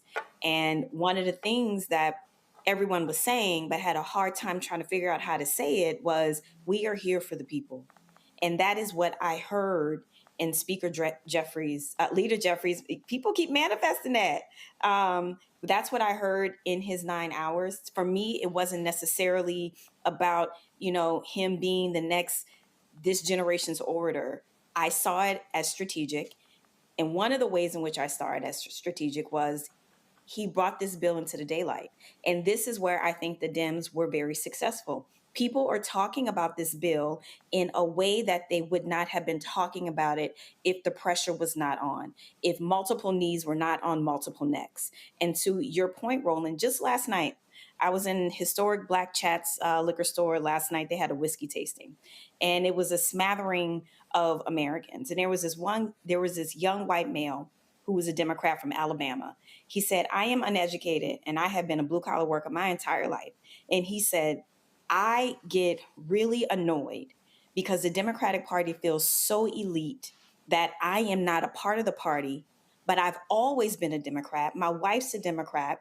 We moved to DC so she could work here, and I picked up my life to support her dream because that's how much I believe in this. So we, the people, needs to mean exactly that. You have to keep reminding people. You have to also bring Southerners into this conversation, and not just 5 minutes before a national election. They need to be part of this conversation. They need to be engaged in a way that has not happened in a very long time. People need to understand what's at stake in this bill. And let me tell you something about Southerners. One thing they understand is their health. One thing they understand are their doctor's appointments. Like most of their days are actually spent around their doctor's appointments. So this is an issue that resonates with people. This is why people are talking about this bill. So while the Republicans won this for Donald Trump, they did not win for the people.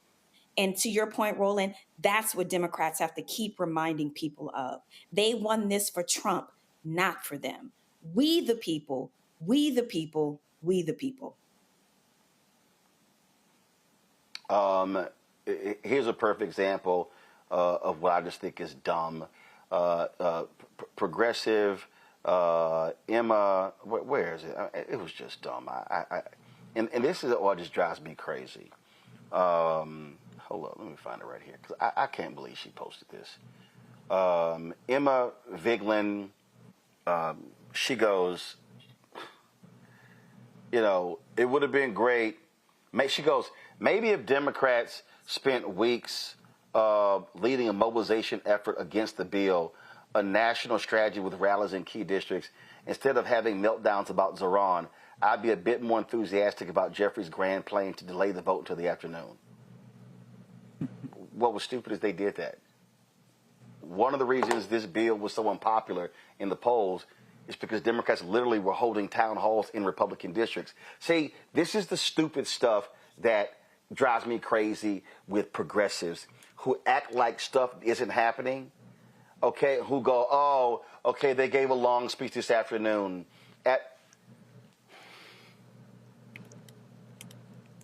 The thing is this, right? I'll jump in here as what pisses... Eugene, go ahead.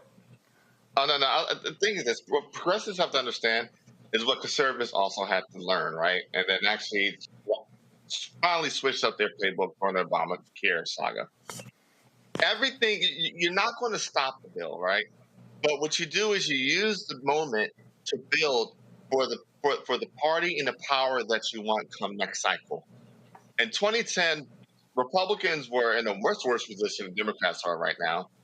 And they rallied and lined people up and had people, flood Congress during the passage of Obamacare. The bill was going to get passed, but you used the moment to build to what you want. Speaker Jeffries actually used a tool, right? And it's actually unique literally to just the leader of the party. Only the leader gets unlimited talking and speaking time. So essentially used the only version of a House filibuster to maximize the moment. And these progressives who probably have never given to a candidate, who's probably never knocked on a door, who's probably never run for office themselves, probably isn't involved in their local Democrat apparatus in one way, shape, or form, but can get on Twitter or Facebook. No, I don't do that. I'm sorry. Don't do that. Greg, go ahead. Okay? Don't do that. Don't do that. Let's be very clear. This is not... We need to stop acting as if we are in a high school civics classroom. These are white supremacists. When you see Mike Johnson, when you see Steve Scalise, and they behind the desk doing a little dance a couple of hours ago. Steve Scalise was protected by a black woman and black law enforcement when somebody tried to take his life. And that punk-ass racist continues to be a white supremacist. This isn't a two sides thing. Yeah, I agree with you. I got a lot of friends who are ultra-radical. They like, listen, are they both parties the same duopoly? I'm constantly enrolling those. You've been beating that back as well. But this is something else. Yes, Ocasio-Cortez and Bernie Sanders have been out there, and then, you know, you've got Eric Swalwell go out, and now they're starting to do that. But the Democrats are timid. Let me be very clear about this. This isn't Democrats versus Republicans. This is white supremacists and billionaires versus everybody. If you're not going to do that, what you said before, and Roland said as well, is very important. How did Mamdani organize? He spoke to issues. He was sharp, he was fast, he knows what he's doing. He's 33 years old, he's making these great videos, he's going to get an egg and cheese in the bodega, and he's tying it to taxes and billionaires getting breaks, and he's saying, you know, we got to free these buses, we're going to have some community, some city-owned grocery stores, and guess what? He wins after all those people, including all those Negro politicians in New York City, elected officials that lined up behind a man who should never have office again, Andrew Cuomo, like they were saluting the flag. I'm looking at Greg Meeks over the shoulder of Hakeem Jeffries sitting there. And when Cuomo lost, Bill Ackman and all them racists went and pulled Eric Adams out the grave and said, stand up and salute. And you know what the Democrats have done? Not a damn thing. So here's the thing. You're not going to compromise with a white supremacist. And beating up the progressives is a recipe for a loss for the Democratic Party in 2026. Put that in the book, brother. All I'm saying is very simple, and that is the reason Jeffrey's speech today was important is because you've got to have something that you begin to galvanize people around. You couldn't just say, oh, well, like I'm telling you, I'm just sick of these progressives who think that, oh, they could have somehow stopped this. The question now is, if you despise this bill, what are you going to do now?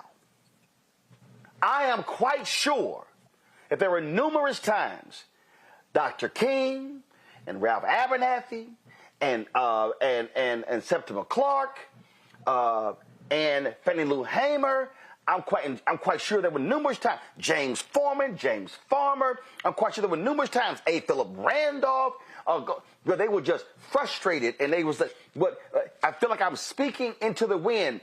But the reason they kept speaking, and the reason they kept protesting, is because they understood it's the constant churn, and it's the awakening of people.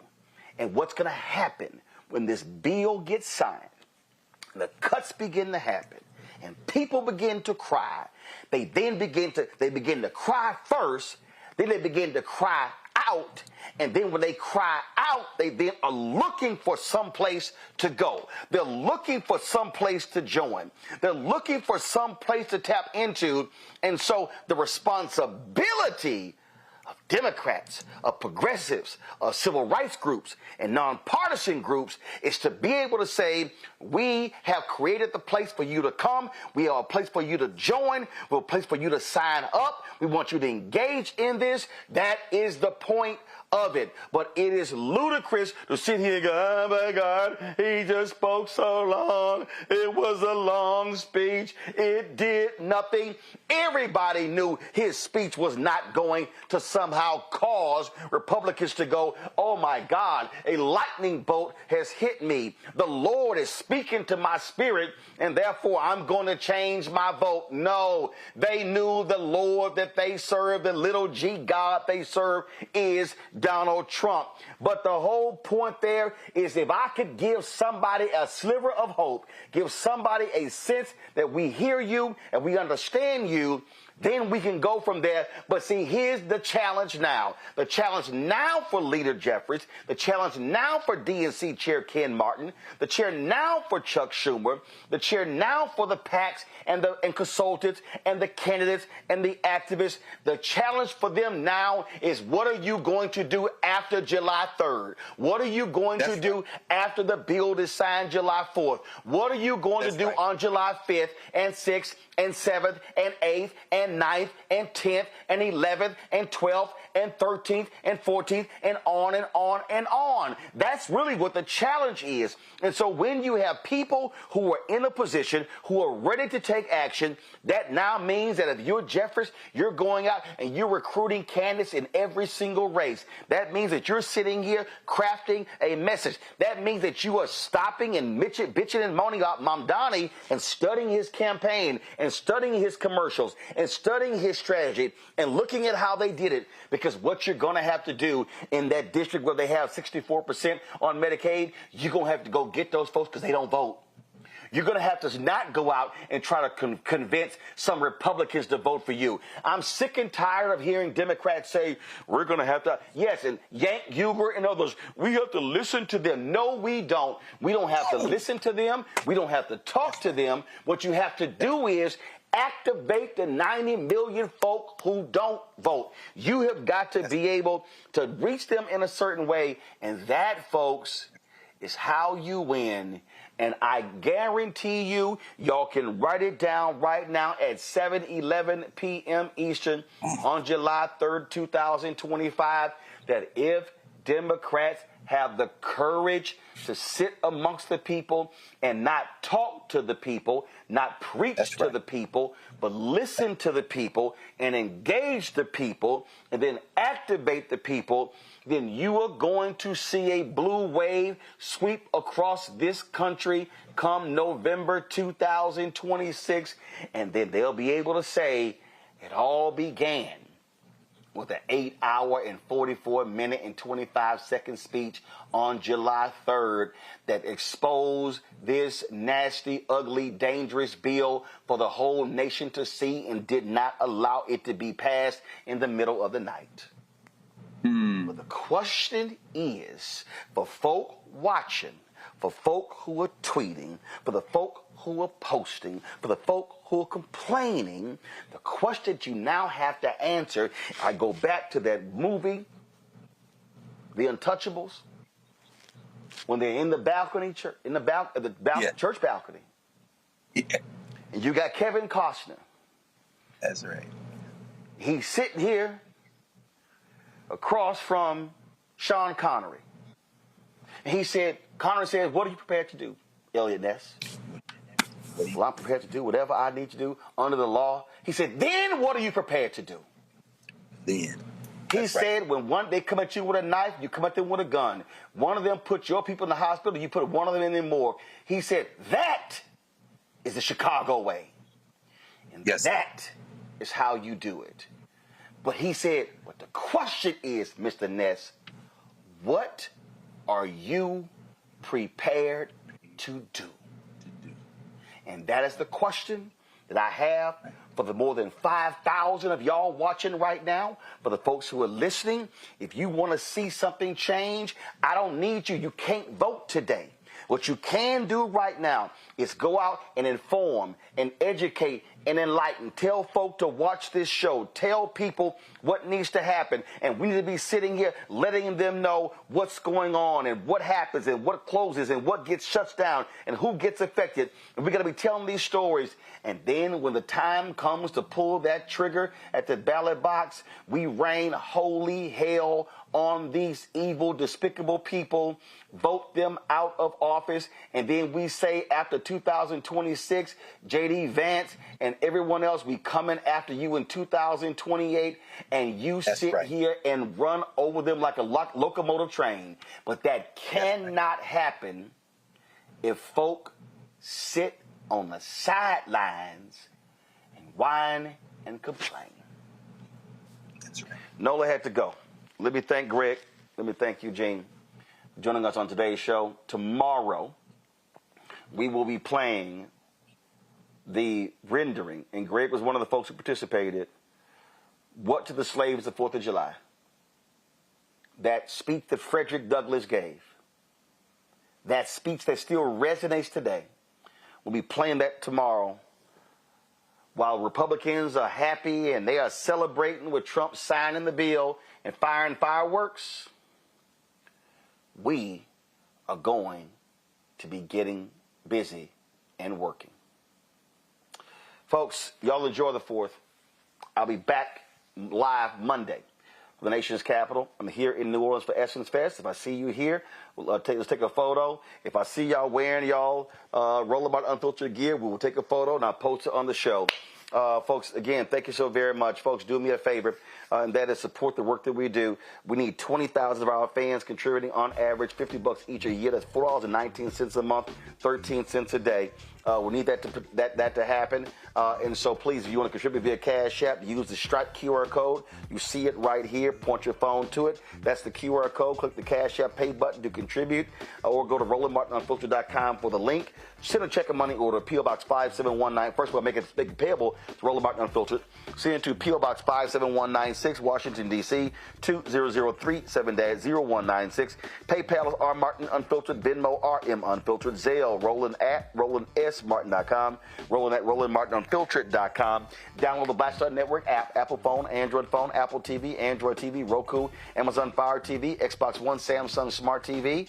Be sure to get my book, White Fear, How the Browning of America is Making White Folks Lose Their Minds, available at bookstores nationwide. Download the version that I read on Audible.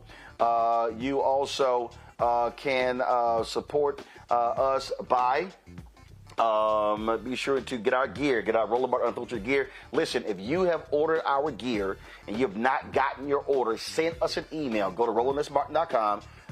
Click contact, send us an email. We can help make that happen. We are talking to another company to do our products because we've had too many problems with Custom Spring. But the products are at RolandMartin.creator-spring.com. Don't forget, support Fanbase. Download the app. If you want to invest, get more information, startengine.com/Fanbase. Folks, that is it. I appreciate y'all watching on the show. Y'all know we do what we do. And again, we really need your support for the work that we do because we are doing our best to speak to the issues that matter to our people. And so if I see y'all around New Orleans, be great to see y'all. Folks, that's it. I got to go. Enjoy July 4th. Get some rest. Enjoy yourself. But we going back to work on Monday. Take care. Holla!